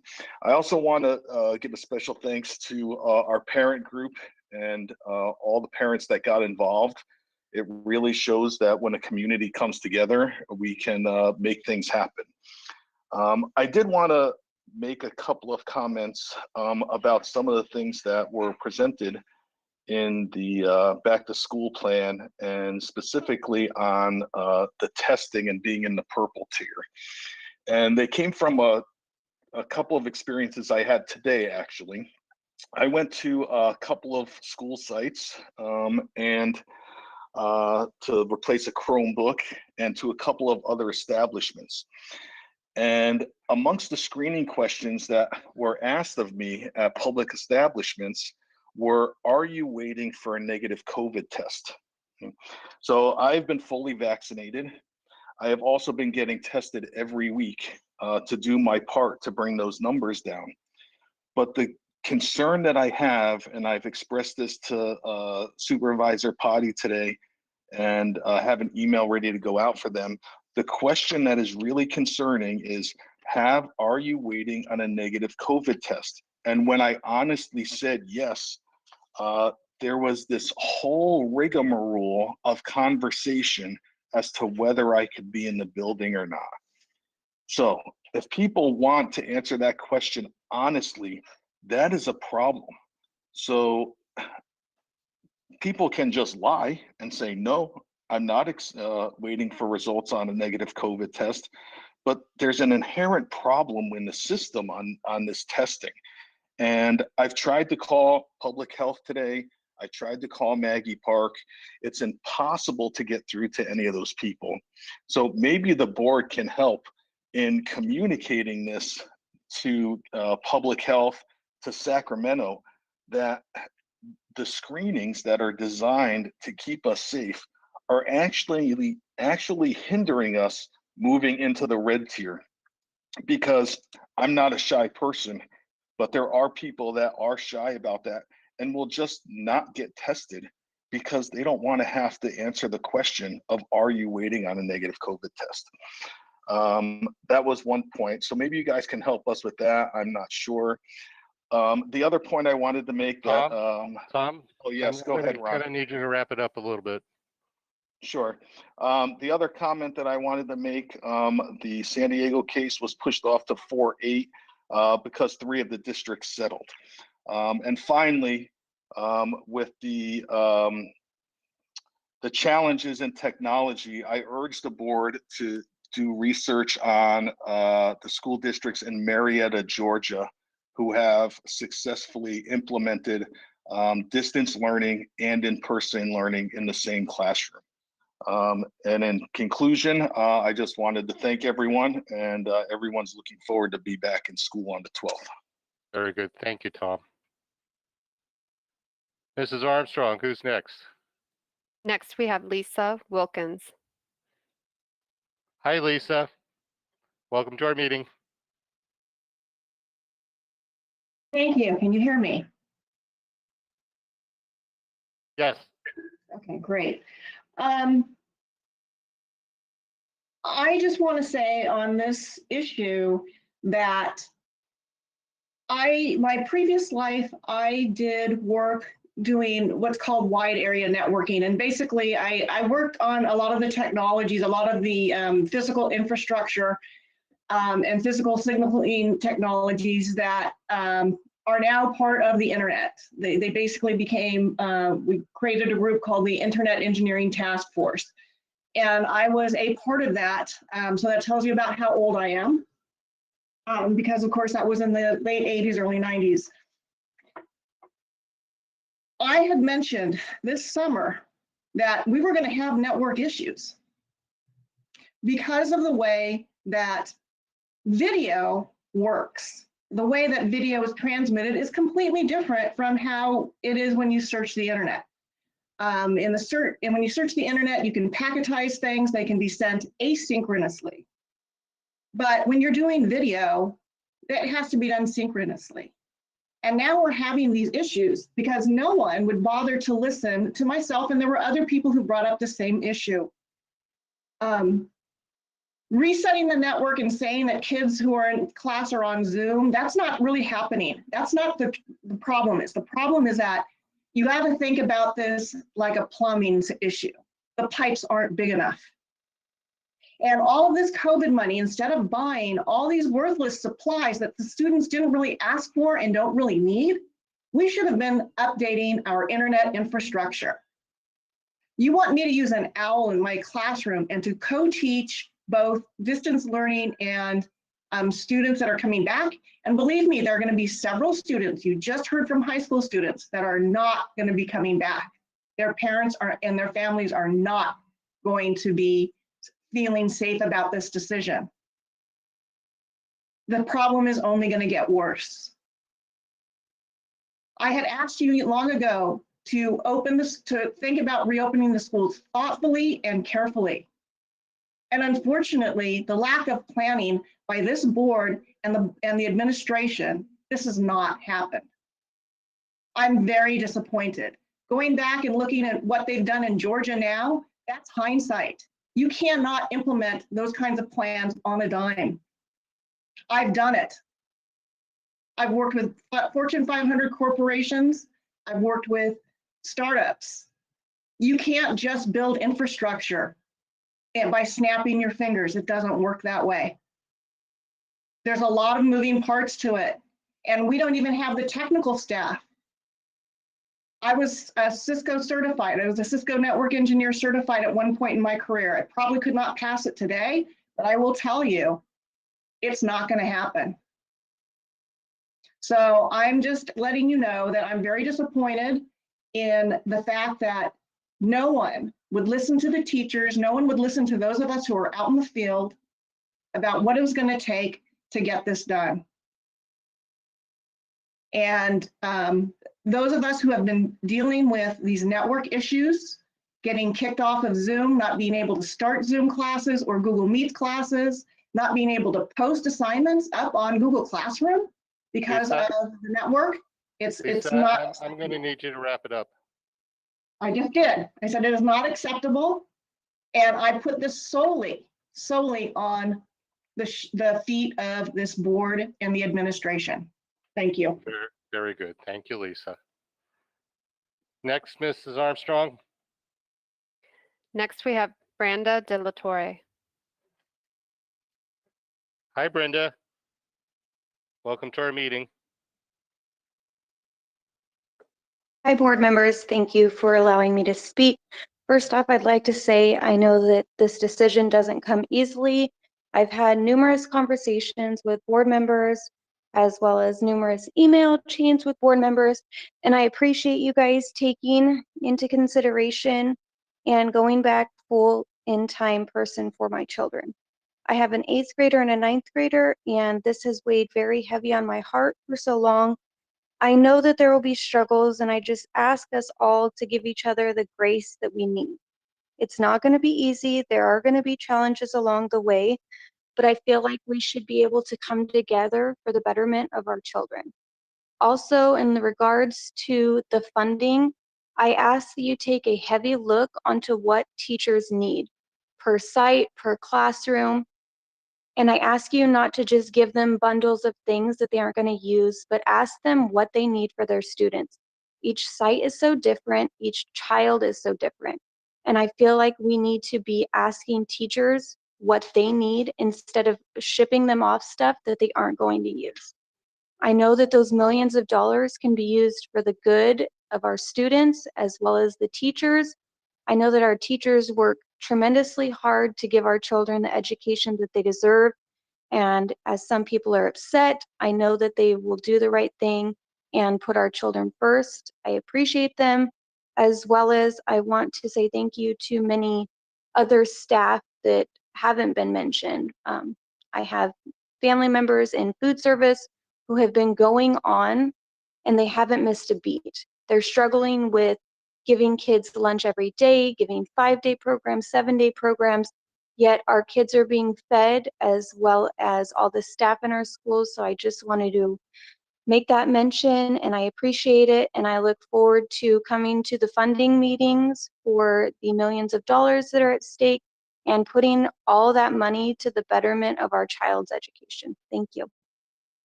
Very nice. Thank you, Brenda. Next, Mrs. Armstrong. Next, we have Aaron Lang. Hi, Aaron. Welcome to our meeting.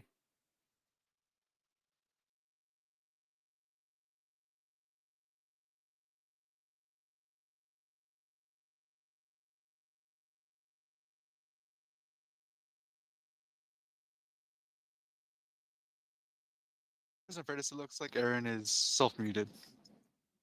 Aaron, we think that you might be muted.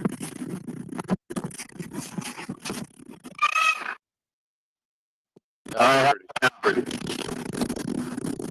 you got me now? Hello? Damn it.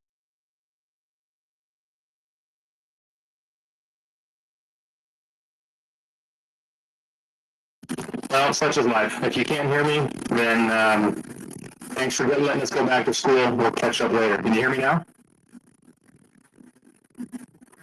Yes? Most of it, Aaron, yes. All right. Well, I apologize for that. I just wanted to say compliments to both Haley and Emma, the two student representatives. They were very impressive, very well spoken, and honest and candid.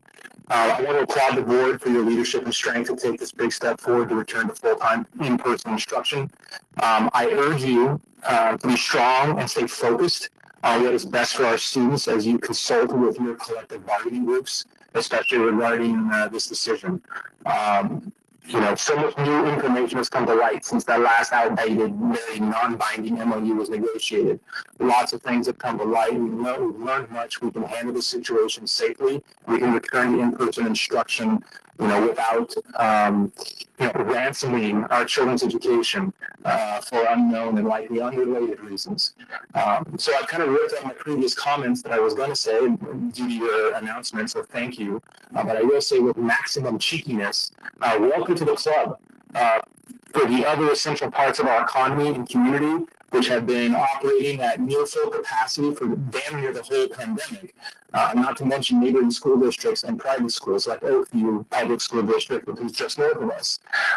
So it has been done and it can be done with safety as a priority. So we can do it. Please be transparent and proactive in communicating COVID-related protocols and practices as in the news of the day as we approach April 12th. So my thanks to all administration, teachers, and board members supporting this return to full-time in-person instruction. Thank you. Thank you, Aaron. All right, Mrs. Armstrong, who's next? Next, we have Andrea Moshe. Hi, Andrea. Welcome to our meeting. Hi, can you hear me? Yes, I can. That's the first question you have to ask. Oh, so excited. Thank you all so much. That's the best outcome that I was hoping for from this meeting, that our children could be going back full time. And I really liked hearing the young adults on the call talking. And my daughter's 13, she's in 7th grade and goes to Elkhorn. And we said, oh, you're going back to school. And she rolled her eyes and said, yeah, right. So hopefully this all moves forward and we can hopefully not have such a cynical young lady on her hands anymore. But she's also said in her classroom discussions, it's usually about 50-50. 50 of the kids that are confident and excited about going back, and the other 50 are still have concerns. So my hope is that that now the work really begins. I think we're excited to go back, but there's so many challenges that do need to be worked out. And I hope that we can all support each other and not try and undermine each other. I know that we have to be, forgiving and open-minded and excited and really kind of all talk that same language to the kids so that they do feel safe. They should feel safe about going to school. And when they become teenagers and older, they have access to the internet and they get their news sources from all over the place. But the news sources are really positive and reassuring that children can be in school and be taught full time with a very, very low need to be concerned about getting COVID and bringing that home. So I know with the concerns out there, but I hope that we can keep reassuring them that it is okay to come back to school and support that effort. And I also just want to say, I hope our parent group continues on Facebook, because I've learned a lot from being able to communicate with other parents. There's a lot of great advice.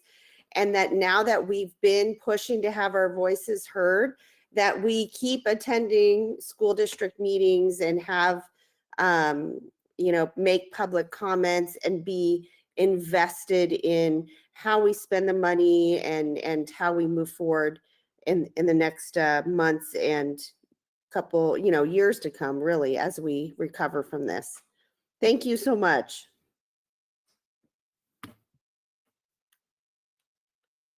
Thank you, Andrea. And that's very well said. I think we can change the way we do a lot of things and build a lot of positives.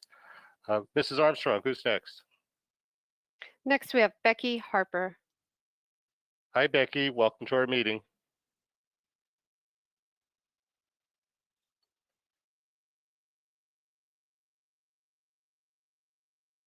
Can you hear me? Just barely. Oh, okay. There you go. That's good. I actually signed up to talk before hearing about the April 12th announcement. So I don't have much to say. I'm just really excited to hear that you guys chose a date, and thank you for choosing one. And I trust that you'll stay strong and stay focused and see that it happens. Thank you. Very nice, Becky. Thank you. Mrs. Armstrong. Yes, we have two more. Next up is Michelle Orgon. Hi, Michelle. How are you? Hello again, President Freitas, members of the board. First, there are many questions with the announcement. The first question we have is with Dr. Washer's announcement saying that all students will return 5 days a week, full days. Is that all students, including our distant learning students? There was not something said about those that signed up for distant learning would stay. It said all students. Can you clarify that, please? No, distant learning students, people who sign up for distance learning would remain on distance learning. Michelle. Thank you. Thank you for that, President Freitas. Next, with regards to backtracking on the update for the start of the school year, I'd like to report as I was at several sites today. It was a joy to hear the laughter and the smiling faces and the squeals of excitement of students greeting their parents and telling them about how their day was at school. Seeing school buses pulling away, carrying students was great. However, this afternoon turned with many questions that some teachers had.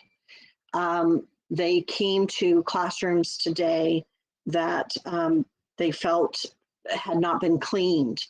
So I'd like to make sure that we are looking at, we have the staffing to do the cleaning in between groups and during the day. During this meeting, I received 5 text messages saying that their classrooms were not clean. So we need to make sure that in this return that we have staffing to make sure that our campuses are being cleaned. Vitally important and very concerning to teachers, being told that they would clean tomorrow on a Wednesday, but they hadn't been cleaned for the students today. So that is a concern. We also had 2 people ask about the school screener. You had a parent tonight just talk about the screener going into campuses. And unfortunately, we still have employees that are not aware of the screener they're supposed to do before they go on campus. So I hope that we do a better job of educating to make sure that no one is coming on symptomatic on sites. As one of our last reports was that we had several people who came to site. One had been positive and the other 2 had symptoms and they came on site. So we would hope that that education would happen. With regards to, I appreciate Mr. Neely's comments about summer school and making sure we have enough people. I also appreciate Ms. McFarland's questions about the social emotional for getting necessarily into the academics. But as I understand this grant, I apologize because the dog now understands that I am talking. The grant goes for an entire year, if I'm not mistaken, for funding. So I would first ask that, it has not been our past practice to survey our parents, but with things opening up and vaccinations beginning to happen for young adults, that we ask our parents and survey our parents. Are they going to want to send them to summer school, or would they prefer attending intervention after school during the beginning of the year? or intervention during the breaks. I think it's vitally important that we do get parent input. And as the last speaker talked about learning so much, I think it's key that we keep that open dialogue. And there are concerns, as some of you have talked about, the teacher fatigue and do we have enough to do the intervention. We were limited to those who signed up for summer school. So could we expand that? I don't know, but maybe if we look at this is a year-long process and multi-pronged, that we do ask our parents, ask our students, what would they be interested in for bridging that gap in their Michelle, learning. is it okay if we Yes. take a break there and we finish this in comments from employee groups? I thought this was on a report item that was not published on the website. So we were unaware of this presentation. It was not posted. Yes, Are you asking me to stop with questions on it? We've kind of limited everyone kind of informally. And what I would suggest is maybe we pick this up on your employee comments in the bargaining group, if that's okay.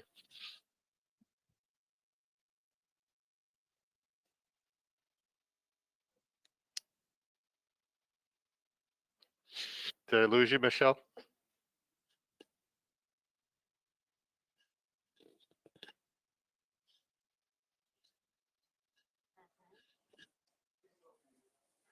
Okay, it sounds like Michelle's okay with that. So thank you, Michelle. Ms. Armstrong, who do we have left? Last is Harmandeep Bath.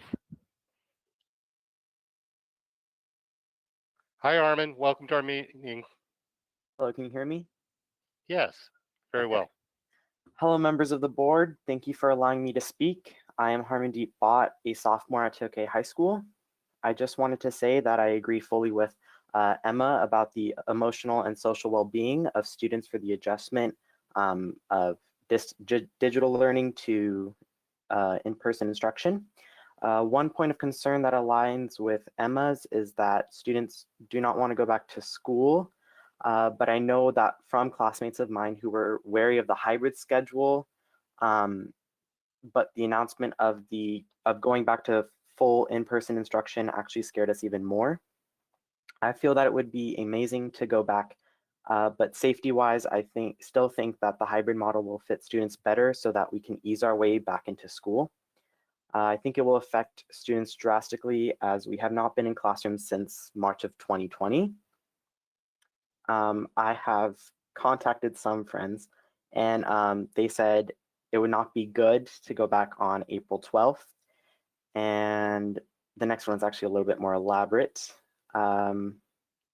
Someone says, it is unnecessary for us to go back to school for 8 weeks. Students have adjusted to online and teachers have learned to teach with different styles. And not only are we going back for 8 weeks, but we have to readjust to the in-person teaching style, which is different as well.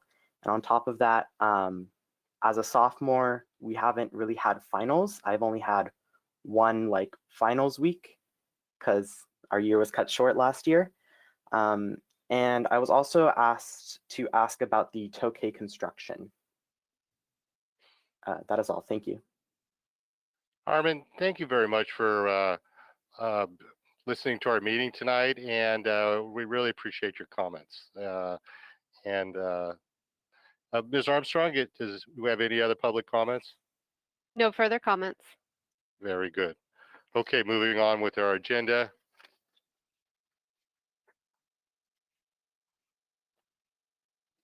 The board has set aside a 20-minute period to address board items that are not listed on the agenda. Each public speaker shall limit his or her comments to 3 minutes. Due to restrictions imposed by the California Brown Act regarding discussing topics that are not on the agenda, board members may not engage in dialogue about the issue. Ms. Armstrong, do we have anybody that signed up tonight? Yes, first up is Lisa Wilkins. Hi, Lisa, welcome back. Thank you. I just want to emphasize that during this pandemic year, the teachers at Lodi Unified have done backflips and somersaults and done everything that you have asked of us and more. Yet the board and the administration refuses or is unwilling to settle our contract from 2019 through 2020. Your teachers deserve to have a fair contract. And I know we are going into mediation on April 8th. And at that time, I am hoping that the district tells the board, or the board tells the district's bargaining team to offer a fair contract and settle this once and for all. This contract is from 2019-2020. It is 2021. It is time. It is time to recognize the teachers who have worked so hard. It is time to give us the COLA that the state has given you to pass along to teachers. It is time.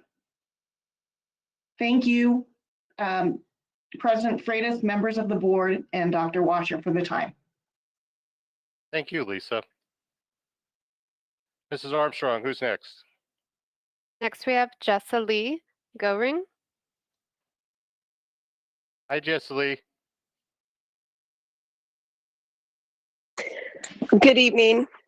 I'm sorry, I signed up to speak on the public comment before this, so it doesn't relate to this at hand.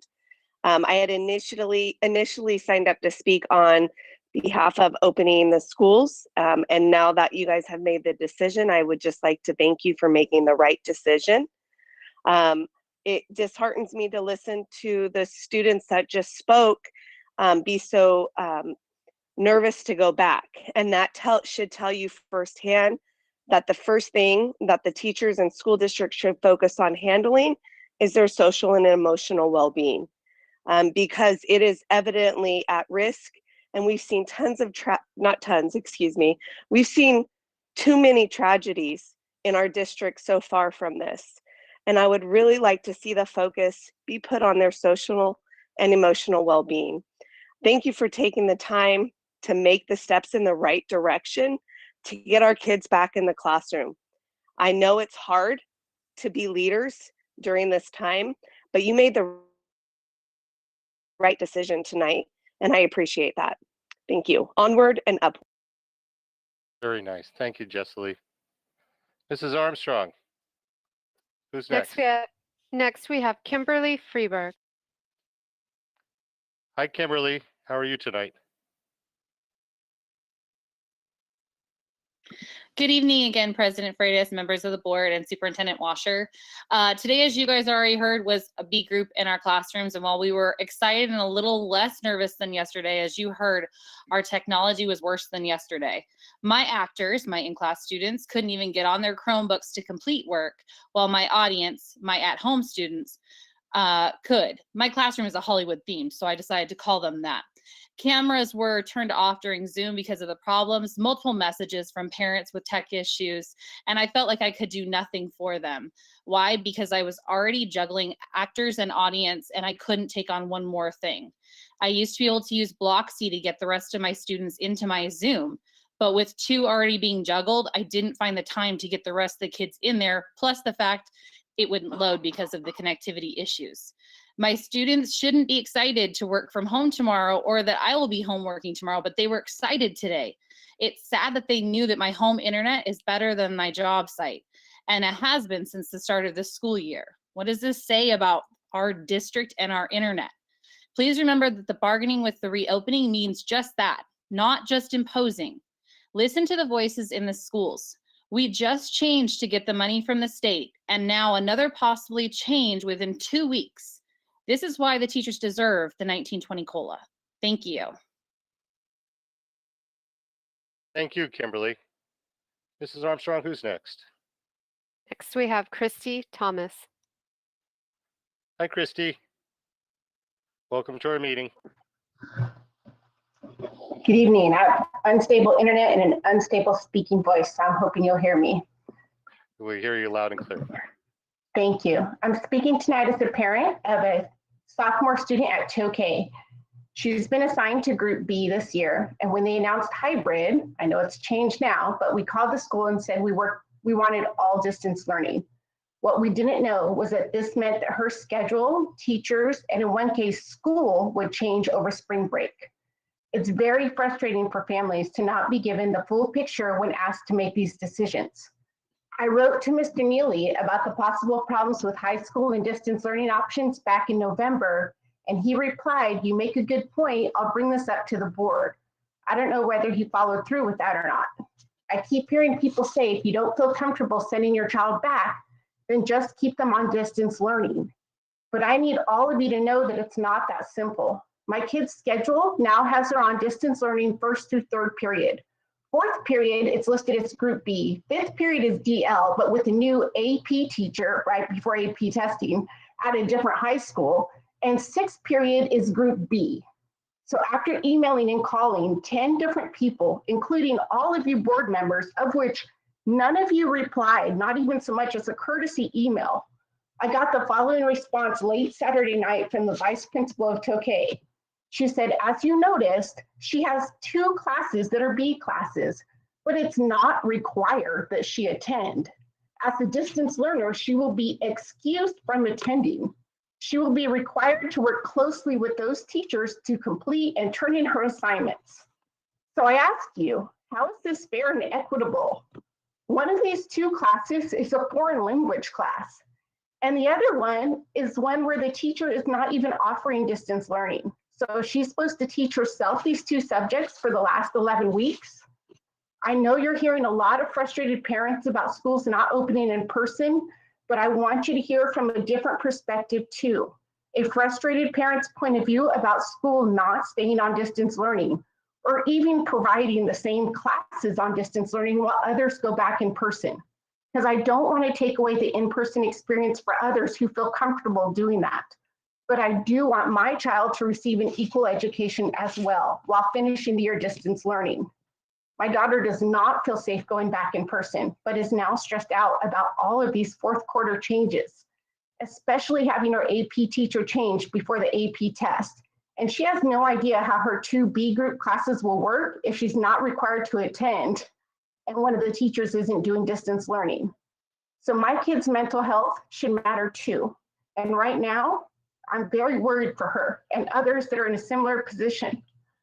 I thank those members who are truly listening right now and hope that something can be done. Very nice, Christy. Thank you for your comments tonight. Mrs. Armstrong? Next, we have Mariella Petrovich. Mariella, welcome to our meeting. Hi, good evening, President Freitas and members of the board. Okay, I got a nod. I am calling to, I'm just saying to speak on the technology issues that happened in the past 2 days. I drove to work to teach my music classes from my classroom as governed by our MOU, since I'm still bound to that part of our MOU. And it was amazing. I can second seeing the students on campus, seeing students abide by wearing their masks, washing their hands. That part was wonderful. The awful part of my past 2 days was that out of the 12 classes that I taught, I lost 6 of those to absolute hot garbage internet status. I had first graders on Zoom that I'm trying to tell them in the chat, I'm gonna try and restart, guys. And I have a parent on the other end reading the chat to their child saying, oh, music can't happen, because literally I had been frozen for 10 minutes. And on Monday, I took that on as my fault because I should have known better to be hardlined into internet. So today, I took in my Ethernet cable out of the Ethernet box on the top of my ceiling, couldn't plug into that internet port, couldn't plug to the 3 down below. Luckily, I had a 30-foot cable and could go across my classroom and plug in there. And the hard wire internet still failed. Another member of the public mentioned earlier about how there's a bottleneck in the traffic. I'm just stunned that no one in the past since August thought to update the internet systems, knowing that you were asking us to come back. You graciously and wisely allowed music and PE to stay on distance because in my position and several other of us connect 2,800 people. So I went to work for the past 2 days expecting to be able to do my job even better than I could because I'd see the students around the campus, I'd be teaching them my classroom, show them my classroom, have more instruments at hand, and I couldn't do my job to the best of my ability. And so, like someone who just spoke before me, I'm so looking forward to being able to teach from home on a distance learning day because I'm not going to be handicapped trying to do the best of my job with very limited tools I've been provided by my employer. Fix the internet issue. Don't wait. Thank you. Thank you, Mariella. Ms. Armstrong? No further comments. Very good. All right. That concludes our comments from the public. We now move on to consent agenda A. Do any members of the board wish that any items be pulled? Do any members of the public wish to have any items pulled? Ms. Armstrong? No items. Mr. Chairman, I move we approve routine agenda A. What is that, Mr. Nava? Are you moving that we approve I woke up. all the items on consent agenda A? I appreciate your motion, Mr. Nava. Thank you, Mr. Porter, for your second. Call for, Andrew, do we have our students? Okay, we're going to skip student vote, but we know that they're there with us in spirit. Okay, and we'll go ahead and call for the board vote. Mr. Knackstedt? Aye. Mr. Neely? Aye. Mr. Heberly? Aye. Mr. Nava? Aye. Clerk of the board, Mr. Porter? Aye. Vice President McFarland? Aye. And I vote aye. Consent agenda A passes 7-0. Other action items. We have item OAI1 tonight, which is the class of 2001 graduation requirements. Dr. Washer, I believe you have Assistant Superintendent Palmquist available for us tonight. Yes, thank you, Mr. Freitas. This is brought back from a previous agenda report to give consideration for some adjustments to graduation requirements. Very good. Mr. Palmquist? Hello, President Freitas, members of the board, and Dr. Washer. As Dr. Washer mentioned, at the March 2nd board meeting, the board gave consensus to bring these requirements back as an action item. The executive summary really has just been modified to note that piece. The recommendation that staff is making is that the board, based on the feedback we received from you at the March 2nd meeting, that the board lower the total number of graduation credits required for the class of 2021 to 210 credits.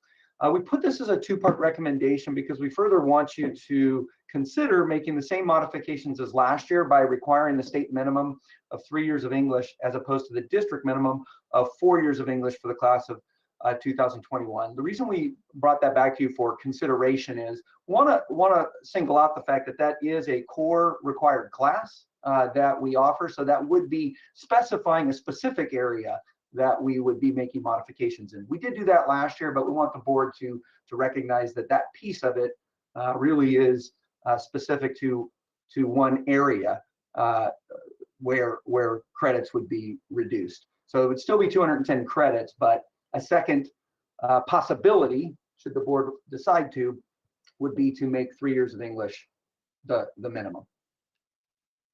And with that, be happy to entertain any other questions. You did give a lot of feedback and comments the last time. We'd be happy to entertain questions. I do have some high school principals available as well. Very good. Thank you, Mr. Palmquist. Comments from the board? Mr. Porter? Mr. Palmquist, how are you? Doing pretty well. Sort of depends on the minute. I've got a series of questions for you. First of all, would we consider this proactive or reactive executive summary? It's probably a little bit of both. It's reactive in responding to the data we had from first semester, but we're trying to be proactive in what may happen at the end of the year. The recommendation for 210 credits is based on the number of students who are behind from what we traditionally expect in the credits they've accrued so far. And we looked at students who have 180 to 199 credits. We also looked at, and there was some board feedback on this, students who are exactly on track. Like 11% of our students are right on that cusp. So yes, they are on track, but they can afford no mistakes. So I think for those students and for what might happen, this would be proactive, but it's based on the data that was, that came in on first semester. So that would be the reactive piece. Mr. Palmquist, was the executive board or e-board at the beginning of the year, I'm reading an article, a title of it, what grading and assessment practices should schools use in the year ahead, September 2020? This comes from the California Department of Education. Did anybody look at or think about interventions early so that we wouldn't have to be lowering the bar in April, and then less reducing the anxiety that parents, counselors, and students have been putting up with, hoping for graduation, not knowing what's going to happen. Some kids doing a lot of work, extra credit, not extra credit, but credit recovery and so forth. Did we set a bar early in the year for these kids? Were they recognized? Did we do any interventions at all?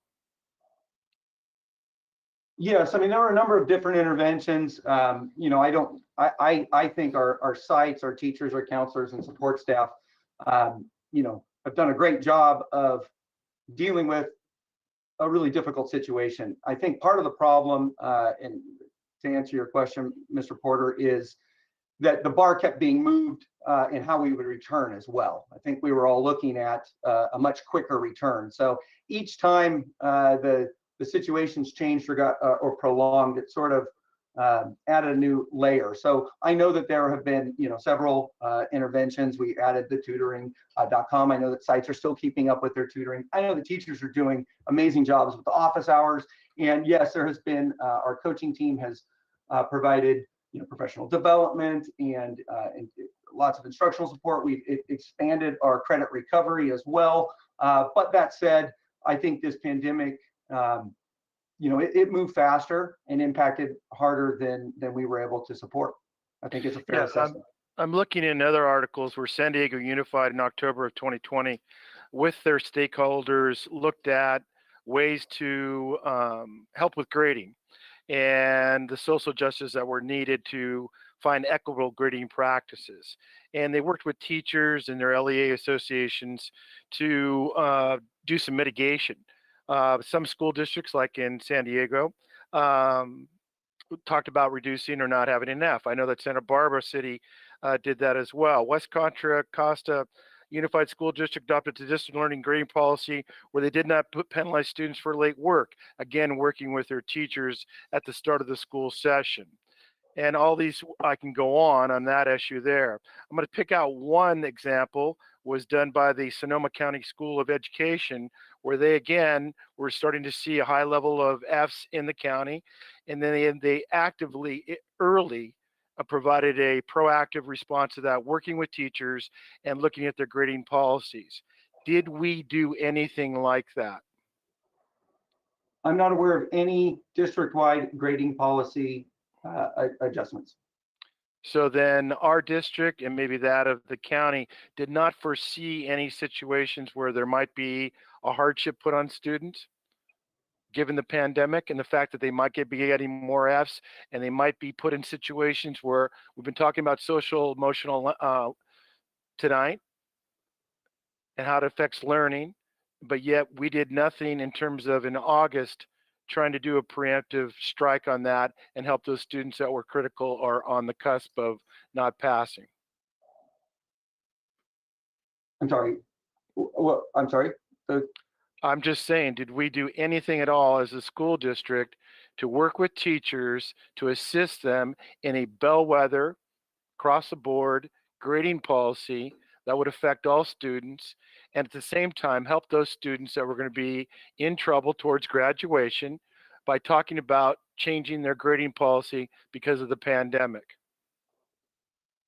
The only grading policy that the district has is the one that follows the state guidelines and allows teachers to give the marks. We do not have any other district-wide grading policy, nor to my knowledge. I don't know if that was covered or something that was discussed in curriculum council, and so I would defer to Dr. Solly on that piece, but I do not believe they took up a district-wide grading policy. Right. Well, I've been looking at the data on this, and I'm not picking on you per se, Mr. Palmquist, but again, how the board was proactive tonight in getting the April 12th start time for all our kids come back full. It seems to me we were not proactive in working with these kids that are on the cusp. We're in the middle of a pandemic, not working with teachers, not working with counselors. And we created a great deal of anxiety for these students and not telling them, I don't blame you for this because we pushed this off, not telling them until April what their situation would be for graduation. I will read a quote from Miss Kitamura, who's a superintendent. She said this: what you're asking about with grading, but what was hugely important to superintendent is it not come from the top down. This has to be done with teachers, students, and parents if we want to get things done. We need to brainstorm ways in which to shift or transform that for parents and students that today we started. Basically, they're talking about how grading is done and how we are trying to achieve success for our students. It feels to me that during this pandemic, we didn't do any proactive work during the summer to look at those students that were in trouble. I'll be voting yes on this, but I also think the bar could have been set very early for our students, and a great deal of trauma for those seniors that were worried about graduation, who may have been doing the credit recovery and so forth, and maybe even an hour over that. But now you've lowered the bar, and now they're probably saying to themselves, why did I have to do that? The parents are probably looking at the same situation. So it seems to me that this should have been in place at the beginning of the year, and we should have been working with teachers on grading policies to help those students alleviate their concerns. Mr. Freitas, I'm done. Thank you, Mr. Porter. Other comments from the board? Comments from the public? Mrs. Armstrong. Yes, we have one. Michelle Orgon. Hello, Michelle.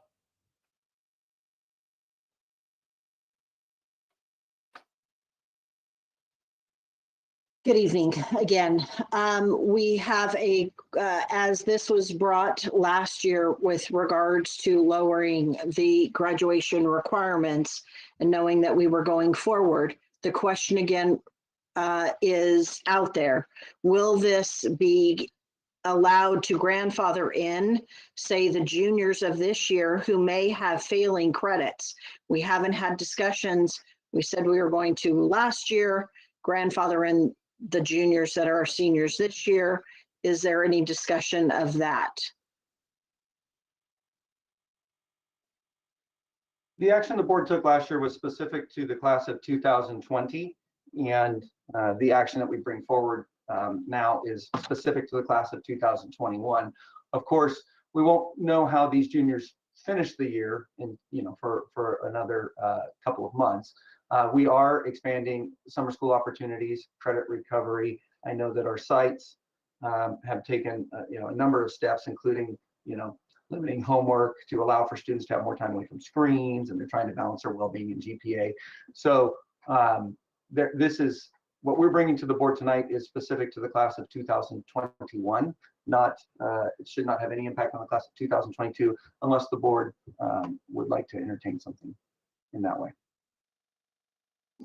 I would just ask that the board consider getting the experts at high school that are faced with things like the grading policy that Mr. Porter brought up, but how that is going to affect our sophomores and juniors as they roll up, and will they need any kind of help to, if I was a parent and a student who's been in COVID, I would think that they would maybe need a break and not be sitting through all of summer school trying to do credit recovery under the conditions. So I hope the board entertains discussion and thought going forward proactively for those other grades. Thank you.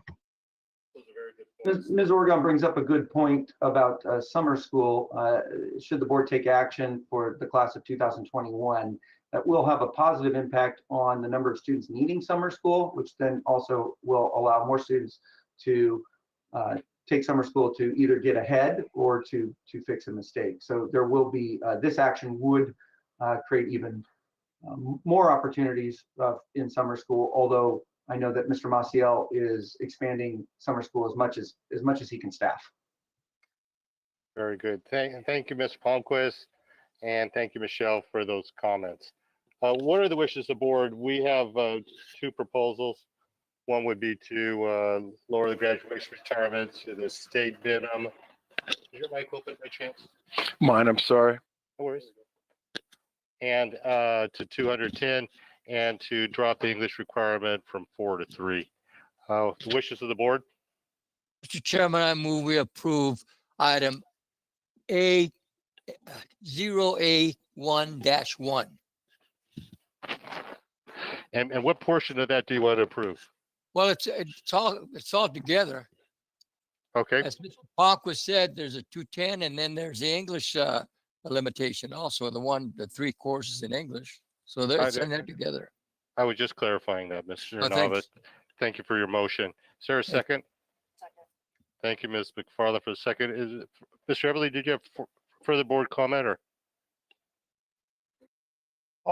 My comment was I don't see a problem, obviously, at all in doing the 2021 seniors. I would like this brought back or included, that we reduce that 4th year of English requirement in our policies. But we can always look at that later. I think the first thing we need to do is to pass this for the 2021 seniors, and we can always revisit that soon for the other kids. Thank you. Very good. Thank you, Mr. Everly. Go ahead and call for the vote. Mr. Knackstead? Aye. Mr. Neely? Aye. Mr. Heberly? Aye. Mr. Nava? Aye. Clerk of the board, Mr. Porter? Aye. Vice President McFarland? Aye. And I vote aye. Motion carries 7-0. Moving on to consent agenda V, student discipline cases. Is there? I move we approve student discipline cases. Thank you, Mr. Nava, for your motion. Thank you, Mr. Porter, for your vote. Students do not vote on this. Go ahead and call for the vote. Sorry. There is an opportunity for public comment. Do we have any public comment, Mrs. Armstrong? No public comments. And then go ahead and call for the vote. Mr. Knackstead? Aye. Mr. Neely? Aye. Mr. Heberly? Aye. Mr. Nava? Aye. Clerk Porter? Aye. Vice President McFarland? Aye. And I vote aye. Consent agenda B passes 7-0. Personnel matters. Mr. McKilligan wasn't feeling ill. He'd be here to say that approval of certificate and classified personnel matters is submitted for our approval. Motion to approve. Second. Thank you, Mr. Heberly, for your motion. Thank you, Mr. Neely, for your second. Go ahead. Any comments from the public, Mrs. Armstrong? No comments. We'll go ahead and call for the vote. Mr. Knackstead? Aye. Mr. Neely? Aye. Mr. Heberly? Aye. Mr. Nava? Aye.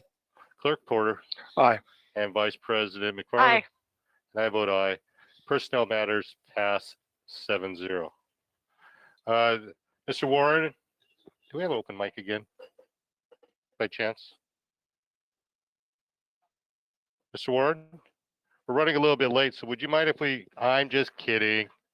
I know we've delayed you 3 times already, but Mr. Warren, you have a report item on the Turner expansion proposal. Yes, thank you, President Freitas. You know what? I did run past my 5-minute break time. So what if we resume at 10 o'clock? Would that be okay? Yeah, that's fine. Okay, thank you very much. Andrew, would you go ahead and mute us, please?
Very good. Okay, thank you for that quick break. And we're back to talk about the Turner Academy expansion. And Dr. Washer, what do you have in store for us? Thank you, Mr. Freitas, members of the board. This has been something that we've been working on for quite some time. Board has on several occasions expressed interest in us working on an effort to keep students in our district, students with special needs. There has been concern about money spent for non-public schools. We know that some of that service is necessary, but we hope to be able to keep as many students in district as possible. So we're excited to be able to present to you some information that could help with that effort. So thank you very much to Paul Warren and his staff for working on this, and I'll turn it over to Mr. Warren. And before Ms. Warren jumps in, I'd like to appreciate his patience. I know we've kicked this a couple meetings, and we do appreciate your good nature in this. So. Oh, no problem. Well, thank you, President Freitas, members of the board, Dr. Washer. So as Superintendent stated, a few months back, the board shared an interest in wanting to look into a possible expansion of the Turner program to extend to high school students. I've asked Marie Cafesi if she could go through. She's the one who actually went through and crunched some of the numbers, and she currently oversees the Turner K-8 program. Marie, are you on the line?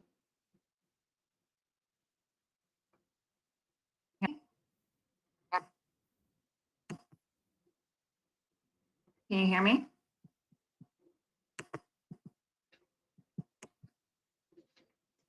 Muted. Yes, we can, Maria. Very good. Okay, perfect. Thank you. Thank you for the opportunity to present tonight. As you know, Turner Academy is a K-8 program. We work with kids that have emotional and behavioral issues in the district. It was established in 2012. It opened with one classroom, and it was opened to try to prevent students from needing to be placed in non-public schools. Currently, Turner has 3 programs, a K through 3rd classroom, a 4th, 6th, and a 7th, 8th grade classroom. And we have 28 students. The capacity is 36 students on that campus.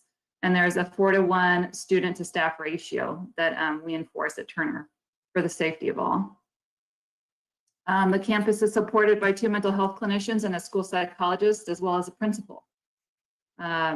Although referrals to NPS from Turner vary from year to year, we typically get about 2 students that need an NPS placement or referral from Turner Academy, which is, of course, drastically less than, if all of our students were placed at an NPS. We've also been really successful at providing interventions to kids at Turner to try and move them back to less restrictive environments, typically into the intensive intervention programs on comprehensive campuses. All right, next slide.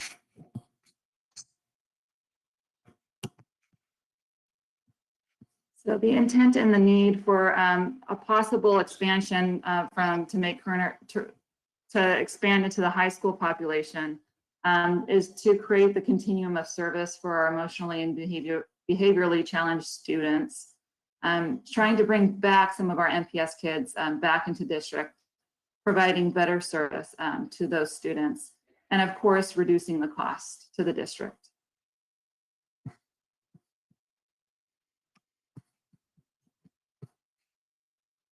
Next slide.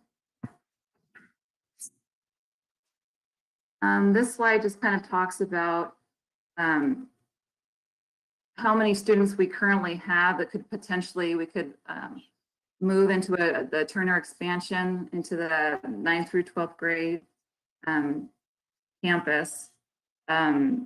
We currently have 1 9th grader that's placed at an NPS, 3 10th, 7th, 11th graders, and then 7th, 12th through adult age students. The total cost for those 18 students is $993,000 with an average cost of $55,202 per student. Some students are significantly more than that. Some students are a little bit less than that. So what we would like to do, our next slide, is to create a Turner Academy sister campus for our 9th through 12th grade student population. Trying to capture and intervene with students while they're still in district to prevent more restrictive MPS placements. We've been really successful at doing that at Turner Academy.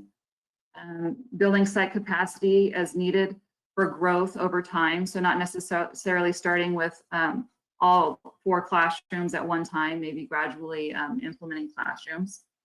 And creating a therapeutic learning environment where our 9th through 12th grade student population has the best chance of being successful academically and socially.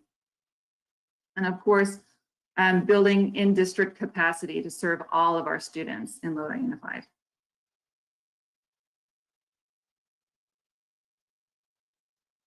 So I think that the first step for just kind of having the idea to expand the Turner program is to start with 2 classrooms, targeting the 2 highest number populations that we have in our 11th and 12th graders, or 12 plus graders, sharing some of the resources from Turner Academy, like the PE teacher and possibly administration.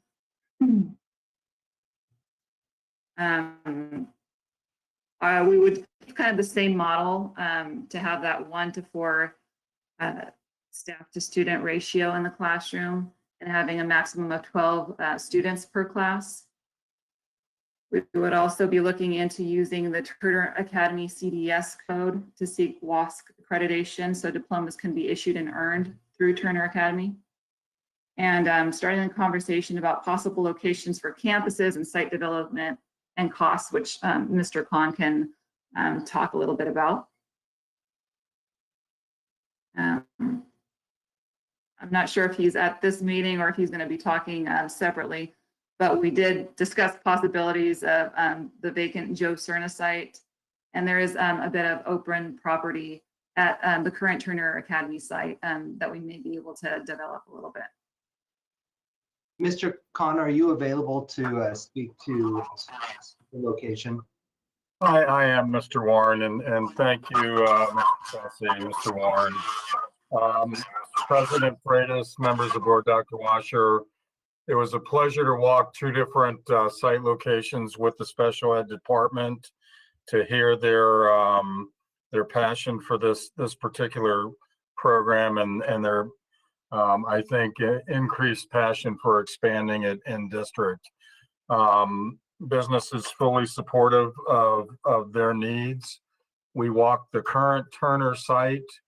We walked the vacant 19 South Central Avenue site, the former home of Joe Cerna Charter School. I don't want to speak for the special ed team, but given what I gleaned from our conversations as we walked the sites, it seemed to me that there were some scale advantages to the 19 South Central site, given the age of the students. I recall conversations about the need for closer services, law enforcement services and mental health services, whereas the Tokay Colony site is well out in the country. Mr. Warren and Ms. Confessi, I don't want to misrepresent anything. Did I state that accurately? Yes, that's correct. Okay. So as the board considers development of either sites, the likelihood of cost advantages using portables is marked and probably will be staff recommendation. Somewhere around the neighborhood of $300,000 a classroom for a portable versus $500,000 to $600,000 for a classroom that's modular. In addition, the current or the 19 South Central site will require some demolition. The board may recall this was a project staff had recommended earlier. Everything did get put on hold at that point, but the board still has budget to tear down the old church. However, the board has not allocated any budget to build or modernize the site beyond the tear down. The site does have an architect, that's Chris Bradley from SVA. He is currently working with DSA on the rehab program to gauge the type of cost that would be involved in saving the 4 modular classrooms that visually are in excellent shape. I think, I won't speak directly for Mr. Warren or Ms. Cafesi, but my gut feeling when they saw it is they were happy with the appearance of the classrooms, but the board may recall those classrooms still are not DSA certified. So there would probably have to be some type of modernization to them. And I'm not at this point capable of advising on any type of cost projection. The types of things that would need to be done are, of course, updated fire alarm to current code.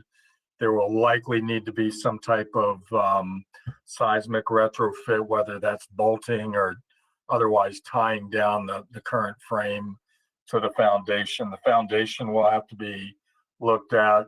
Footings underneath the foundation would have to be looked at. But at least right now, our presumption is that rehabbing might actually work out cheaper than tearing down and rebuilding, and might even be somewhat competitive with portable construction.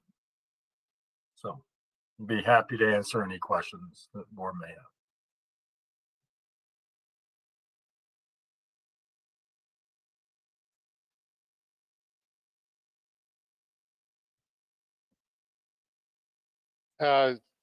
Why don't we go ahead and finish the presentation? That's all we have. That's the conclusion. Well, I saw the budget page. It's on the next page. I'm sorry. Was there an additional page? Oh, yeah.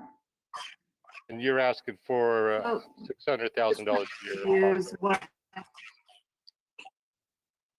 Yeah, this page just reviews a general estimate of what it may cost to start up those 2 classrooms. That's just staff-wise, not including the development costs.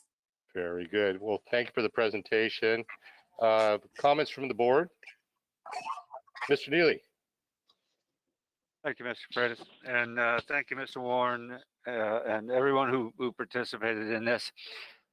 Just a little bit of history is that in 2010, Mr. Nava was on the board, Mr. Heberly was on the board, and I was on the board. And we were going through the Great Depression at that time, and funds were nothing. We were getting cut left and right, and it was terrible. So the board decided at that time that non-public schools were taking just a chunk of our money out. And we asked the district to, well, can we do this ourselves and do it better and save some money? And the outcome of that was Katnick Academy out at Henderson. And then we decided also we'd do something with the old Turner School. That's how Turner Academy got its name, because we wanted Turner School to be used as non-public schools. We had public hearings. Remember that one gentleman that came out here, and Joe, you remember him? Nice guy, really nice guy. He had some concerns and he worked with us, and we got that all taken care of. What I'm trying to get across here is that I know 3 of us already think this is a great idea. I'm sure the others will too. But we have to have a master plan on this and stick with it. There is no more Katnick Academy. The buildings are still there, but that went away. We turned over Turner School to a private institution, and now we're out at Tokay. Yes, this is a great idea. I think so now. I thought so in 2010. We've got to make it happen. And Mr. Warren, I think you're the guy that can make this happen. All right. I want to see this thing through. I totally support this. I think we've got to look at all of the nuances of what we're going to do. Personally, I think that the Central Avenue location is a great location for this. Dr. Washer, is a possibility of starting a charter school and doing the non-public school that way? Mr. Neely, members of the board, we'd have to look into that aspect of it. Charter has different kind of elements, but Okay. we could certainly look into that, whether it would be the best fit for this type of program. Right. Okay. I like I say, I will totally support this, but please let's have a plan for where we're going to go, and then let's stick to it. I don't want to invest. I forget how much we spent out at Henderson putting Katnick in, and then all of a sudden we had a bunch of students, and then we had one. Seriously, we had one. So let's do it. My opinion is let's do this. So I throw my support behind it. And thank you for the presentation. Thank you, Mr. Neely. Other comments from the board, Mr. Nava? Yes, Freitas. I want to ask Mr. Khan, those buildings, are they located at the central location, the ones that are usable? So Mr. Nava, I believe you're referring to the 4-track of modular classrooms. Visually to the eye and upon inspection, they look fine. They're in good shape. They are just not DSA certified. So for this kind of program, they are not available. So the board has an architect reviewing what it would take to get them rehabilitated and then represented to DSA for certification. Again, I think this is an excellent program, like George said. But what I want to find out is that you mentioned something that's very important. This central location is close to all the needs that those kids will have to have, as opposed to Tokay Colony out in the country. Is that correct? That's correct. Okay, so like I said, I don't have any. I think that would be a nice place to have it. Let's fix it and get those modulars ready to go and give it a shot. Very good. Gary? Yeah, thank you. It's almost laughable. Mr. Knackstead. Oh, there we go. Mr. President Freitas. You know, everybody who gets on the board and when we have that first meeting and they see the cost of non-public schools, always is just flabbergasted. And I can still remember my first time, some of the board members laughing at me. Yeah, just wait. So I'm excited about keeping our students in our district and not having to go to as many non-public schools. So I'm all in on this. Thank you, Mr. Knackstead. Mr. Porter? Yes, thank you, Mr. Freitas. As the one person that always votes no on the non-placement students, I always felt that we could do this job here, and Mr. Warren has presented a very nice plan. I agree with Mr. Neely, though. If we're going to do this, let's do it right. And so I think we should need obviously we have a 1-year goal here, 5-year goal, 10-year plan out. The board can take a look at and see where we envision this and project costs and so forth. And I don't want to see a one and done. I want to see a long range plan. I want to see us a very, not afraid to take risk and getting these students captured back into Lodi Unified, because it's a tremendous amount of money that's going out. And I think we can do a better job here. And Mr. Warren, you lead up the department. I think that you can do that better job for us. So I think this is a win. And I just would like to see, as Mr. Neely suggested, you know, they did it in 2010, and then here we are now in 2021. It should have already been done. And so let's do it now, and let's get a 1, 5, 10-year plan in place the board can look at and project costs and so forth, and capture those students. Thank you for your time, Mr. Warren. Thank you, Mr. Freitas. Thank you, Mr. Porter. Vice President McFarland? Yeah, I did. All right, took me a minute. Thank you, President Freitas. I am wholeheartedly would endorse this. I think maybe for different reasons than my fellow board members. Anytime a student is in trouble, I can't imagine us sending them out of our district, having a family displaced to go out of the area to get services that I think we should be able to do. I think it's important for us to start and grow with the program as we get students in the younger grades and then all the way through high school. I think it's important for the continuity and their well-being and their success in life. I can't imagine this not being successful and board members not being behind this because these are our students. And to give up a student to another district breaks my heart, especially students in needs, with needs. And so, Mr. Warren, I have wholehearted faith in you that you are going to make this fantastic. And in 10 years from now, we're going to marvel at this wonderful, fully functioning school that you have put together. So I look forward to seeing what you bring us. Thank you. Vice President McFarland, other comments from the board? No? Yes? Mr. Everly? Just to make it quick and simple, I do support this. It's not just the money, but it is the other things about access and so forth. So I say let's go for it. I like the idea that it's 2 classrooms and we're starting, but we should again have a plan and marketing plan also to sequentially move it forward. It's a go for me. All right, Dr. Washer, looks like you have your board direction. I have a couple comments. One, I like our providers and they do a great job for our students. And I am grateful for all that they are providing for us. I do like the idea of providing options that if individuals want to use a Lodi unified option, that we do provide that. I think that there are benefits to that.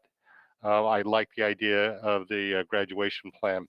I'm a little bit concerned that by opening 2 classrooms right now, especially if we're talking about developing a campus, that we're going to limit ourselves and be looking for more space in something different too quickly in the future. So maybe we're thinking too small, Mr. Neely. You actually put the seed in my head, and that we need to be looking at a bigger plan that's going to be a longer range and more self-sustaining.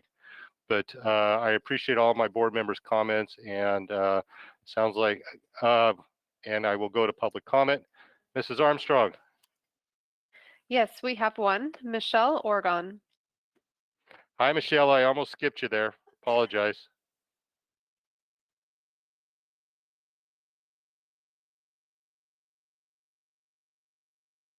Thank you, President Freitas. We are happy to see this item come to the board. As was discussed a couple of years ago, the number of students that are going out to, as you've identified, to non-public schools. Can I ask a question through the chair as to the qualifications that teachers would need for these positions? Mr. Warren, you have an answer for that? Yes, so they would need to have a special ed credential. The mild mod and mod severe both allow for working with emotionally disturbed kids. So we've had a mix of both credentials. Okay, thank you. So teachers within our district could apply for a position like this? Oh, absolutely. That's what we would be looking for. Okay, thank you very much. Very good. Thank you, Michelle. And I also like the idea that Mr. Neely presented, that maybe the ways of us growing larger on this would creating yet another interdistrict charter, since we've had such good luck with our 2 charters Middle College and Cerna. So anyway, Dr. Washer, I think you have your direction. Yes, thank you, board. Very good. And thank you, Mr. Warren and your staff for bringing this to us and this very thorough and thoughtful presentation. Thank you, and special thank you to Marie who helped gather all the information. Yes, Marie, thank you to you too. Have a nice evening. Thank you. We have one last report item, and that's a proposal to increase school bus drivers to a full FTE. Mr. Khan, I see your name on this. Thank you, President Freitas, members of the board, Dr. Washer. Before you is a proposal in report form to increase all of our bus drivers from the ones who are partial day drivers to full 1.0 FTEs. The thinking on this is varied, but currently this is one of our weak spots in terms of competitive hiring. Is our sister and brother districts in the county, generally speaking, have full-time drivers and we don't. So this is a report that indicates that if the board were to approve something of this nature, it would increase our FTE in transportation by 5.8 total FTE. That would bring all drivers up to a full day of 8 hours. The cost would be about $285,000 per year. The board will notice there's no recommendation on where the funds will come from as yet. If the board provides direction to bring this back as an action item, that will be explained at that time. The reason for the momentary hesitation in providing a funding source is, as the board knows, we have been working on the fiscal side diligently through the boards in the Superintendent's Budget Advisory Committee to make room on the balance sheet for ongoing expenses. We do have a meeting tomorrow at 5 p.m. that will explain our work and what we've discovered. And we are optimistic that if that goes through, then we would be able to fund something of this nature. I'd also like to point out that there may be some confusion because currently we are also running flyers for full-time bus or for bus driver positions. That is coincidence, as the board will note from the document presented in this report. We already have a bunch of open positions that we need to fill. So that's what the current employment flyers are seeking to find. This has nothing to do with those job openings right now.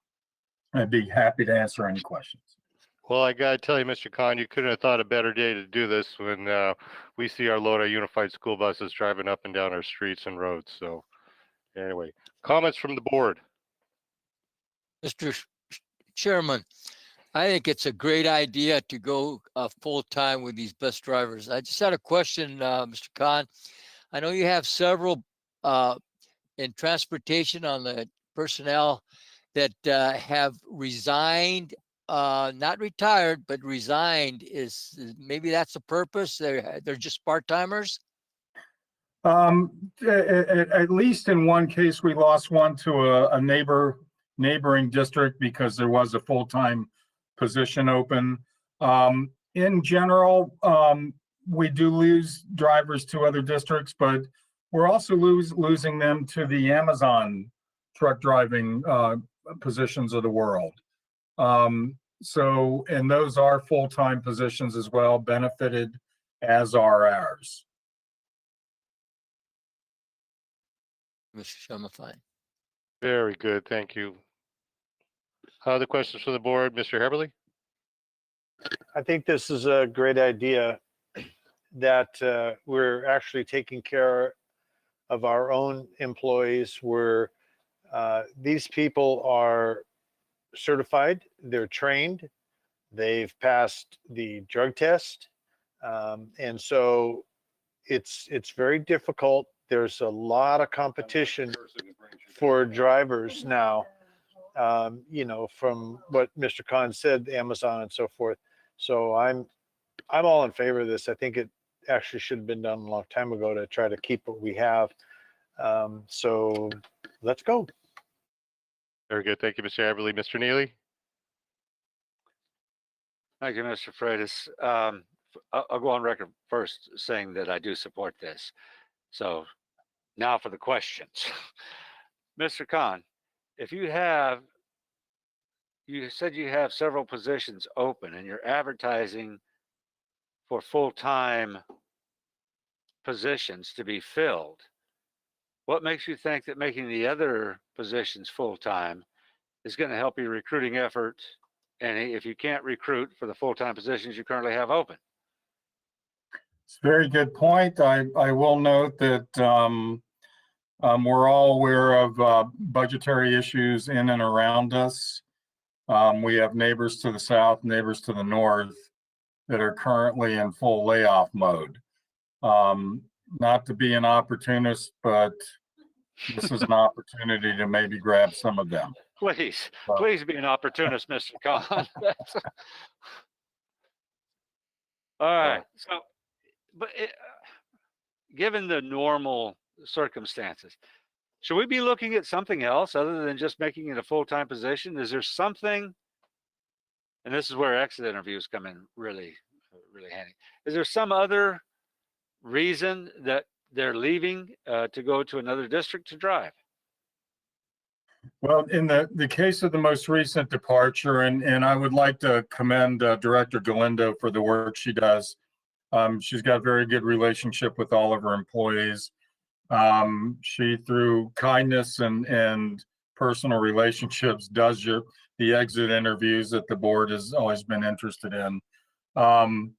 The one driver that left us over the COVID period for another district did go for a full-time job. The other drivers are leaving for private sector jobs right now. All right, so I would encourage you to look at this as part of a plan to solve this issue. We have 355 square miles here. We're bigger than any other district around this area, and we need those drivers. So we're going to have to. I think we need to look at this in a global kind of scope here. You know, what all can we do to solve this issue? Because as long as I've been here, I've seen we've had this same kind of issue. And Mr. Khan, we're going to count on you to solve it. Okay? Be happy to, sir. Thank you, sir. That's all I've got. All right. Other comments from the board? Moving on. Comments from the public? No public comments. All right. You heard it, Mr. Khan. This is great, and not only this is a win-win. This is great for our employees, and I think this is great for our kids that we're going to give them better service, so and better drivers. So thank you very much for this proposal, and thank your staff for all the work that they did. Thank you, President Freitas. We'll bring it back as an action item. Very good. Thank you. Moving into communications, we have communications from our employee group representatives. Ms. Armstrong, who would like to address us first? We have one this evening, and it's Michelle Orgon. Hi, Michelle.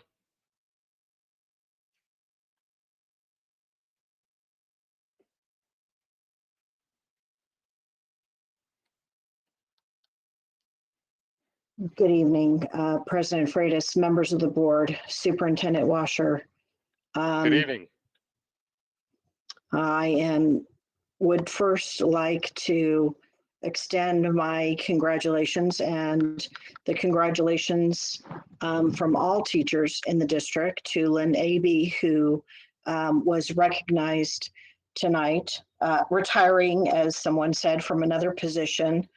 I don't know that she's on still at this time, but it is her work, her dedication, her talents that have given so much to students across the district. And we have all, as teachers and for our classrooms and our students, benefit from her hard work and dedication. So we wish her all the best, enjoying time with her grandchildren. And thank you for sharing her talents and treasures that she has over the years. Thank you, Michelle. That's very kind of you to say that. And maybe I'll be sure to ask for maybe public comments in the future if you want to speak and as to one of these individuals. Thank you. Leah also wants to announce and make sure that everyone knows that we are accepting student scholarship applications. They have been sent out to all of the high schools to seniors who are interested in looking at becoming a teacher in the future. And we hope that they fill those applications out and turn those in right away. Next, I would like to turn to topics that we started our meeting with, and unfortunately, the tone and frustration has continued through this meeting. I'm distressed and outraged tonight. The conduct at the recent meetings that have left some teachers still lacking trust, disenfranchised as a real stakeholder in this district. The mission statement that the board wrote and updated just 2 years ago says that the Lodi Unified School District will provide the best education for all students to be successful in life. That our vision is that in partnership with our community, we will provide a world-class, student-centered, safe learning environment that cultivates character, fosters academic excellence, embraces diversity, and empowers all students to achieve their full potential. And I after hearing and talking with what happened at the last meeting and tonight's meeting, there are 3 goals that are outlined on the mission, vision, and goals: to prepare our students with integrity and skills required to adapt and succeed as responsible citizens in an ever-changing world. I think the teachers in this pandemic have really shown that flexibility to change how we do lessons, to change how we do Zooms from inappropriate things that were first haunting our district and our classrooms. And they worked hard on that with some support. You say you will be the employer of choice for highly qualified and creative people who reflect, value, and celebrate the rich diversity of the district. And the last goal tonight: create and support a school environment in which all students, staff, and parents feel safe, secured, and valued. I can tell you, the big elephant in the room was last Monday night. There was a comment that was mentioned about apologizing and that we're changing our policy for not reading statements. I didn't hear a real apology for what happened publicly. There are things that are happening at board meetings that are becoming acceptable and appearing to be commonplace in this last year. Now, COVID has made us all have to change how we conduct business differently. This, however, doesn't allow for the blatant disrespect. Our boss, one of our district's highest instructional leaders that we look to by position, our superintendent, read a letter to the public out loud, and we understand all board had knowledge of it before it was read, that was defamatory against one of our employees. You are charged with creating and maintaining a supportive and safe environment for your employees. Well, you failed us. You did not protect your employees that have been called out. What makes this exponentially worse is this member represents a bargaining unit at the table. This completely undermines our rights and labor laws. We hear from you, and you state you want to hear from the teachers. How is it going? You want to hear and the input on curriculum. You say you want to be told about the problems. But at these board meetings, and as seen even tonight, you have allowed your employees' character to be defamed. You have allowed the community members to insult teachers in public comments, on report items, on all of the social media platforms that you have. You are one of the largest employers in our area and have someone dedicated to monitor that. But it takes your employees to call it out to get things taken down.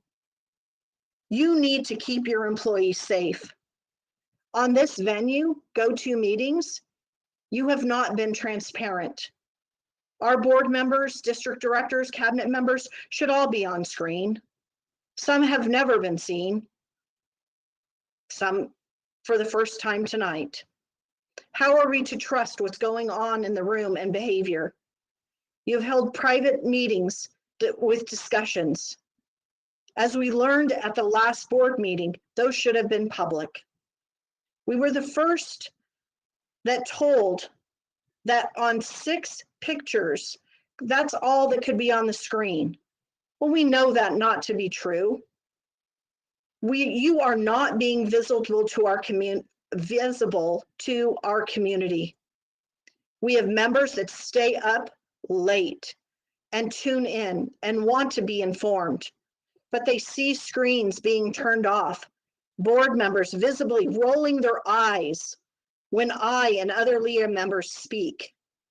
We see board members texting messages, playing games on their computer, while report items, action items, questions and comments are being asked. Your actions at times show that it doesn't seem that you care for what's being presented. One might say actions speak louder than words. Well, you may be saying what you want us to do is collaborate. You want us to discuss. You want us to be included in solving problems, but your actions have not gone unnoticed by your teachers. They have sat through these meetings and watched and listened to the blatant disrespect. You have brought resolutions to recognize the hard work and tireless effort of your teachers, but you have allowed, and to a certain degree, even encouraged a hostile working environment. You've allowed continued attacks. You did not stop it last Monday, and you have not come out and as a board issued a public apology.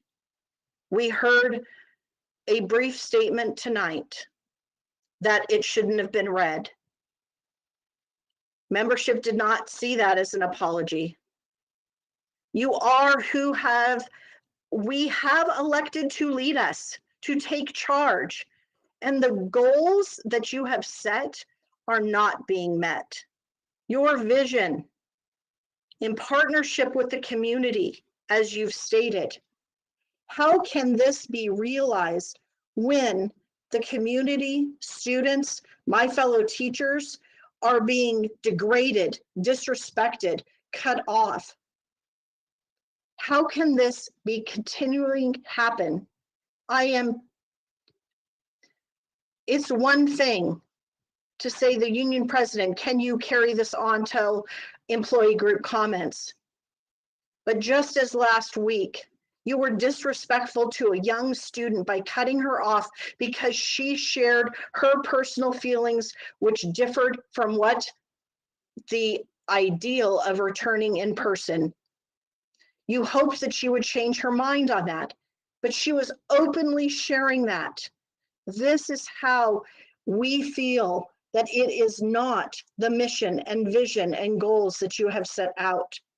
When you ask me the names of school sites with issues, this is why they don't want to come forward and have their school said and blasted out loud, because they feel that they will be targeted. You are the agent of change, and right now we are all looking to you and your promises, your agreements, your legally binding agreements with your bargaining units. You have said, not until we have safety, not until we are prepared, will we be ready to return. As I began to speak tonight about what did happen, many people have reported, what do I do about this? Who do I report to? I love my custodian. I love my principal. They don't have enough time. We don't have enough custodians. Does the community know our classrooms are not being cleaned? The transportation, your special ed teachers, some did not even know they were returning on Monday because that had not been communicated with them. They were the ones hunting down me, who was hunting down other people in the district over the weekend to find out the transportation routes, because parents were panically calling their trusted teachers. Where will my student go? How will they be picked up? We know on Saturday they were still working on routes. It wasn't ready. Yes, people have worked hard to get it going and make it work. But we have not done the legwork. We have not seen the leadership for the plan. We have not seen the collaboration. If you really believe in the mission and values and goals that you have outlined and updated, we need you to issue those public apologies. Stop the bashing, gossiping about your employees personally.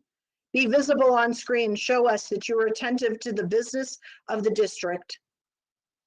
It is nice tonight to see all the board. We'd like to see all the cabinet members. We'd also call out the disregard for board policies 9323, 9321, and 905. I sincerely hope that things change. I have never been so outraged by the behavior and the treatment of my fellow teachers, and tonight a student. Please make your words count. Change the actions that we see. Thank you. Thank you, Michelle. Moving on to the agenda, comments from board members. Any comments? Mr. Knaxet? Well, I know it's getting late, but I have a couple things I want to say, but I did want to share at least one thing that happened at Lodi High School. I was talking to Robert Winterhalter, who is the athletic director there, and I thought that was kind of a cool thing. I don't know if you'll be able to see it, but he created this patch for all student athletes who went out for a sport, even though it was very truncated, and completed the sport. And it says the 2020 athlete 6 feet ahead of the competition, COVID-19. It's a high quality patch that can go on a Letterman's jacket. And I thought it was pretty appropriate for this type of a season. So I wanted to share that. Well, thank you, Mr. Knaxet. And I get the statewide magazine being the president for the athletic directors, and I see that we missed Athletic Directors Recognition Day, which I believe fell during the Christmas break of December 15th. So I hope at our next meeting that we have a resolution and we're able to recognize them at our April 6th meeting. Any other comments from the board? I would also just like to wish everyone a happy Cesar Chavez Day. Tomorrow is his birthday, and we celebrate Hispanic heritage and all of his amazing accomplishments, which would go on. And I hope everyone has a very healthy and safe day recognizing Mr. Chavez. Yes, there was only one. Any board advisory committee groups? Oh, I'm sorry, Mr. Porter. Yeah. Earlier, I talked about being proactive with Mr. Palmquist and had a, I hear Mrs. McFarland over there sign.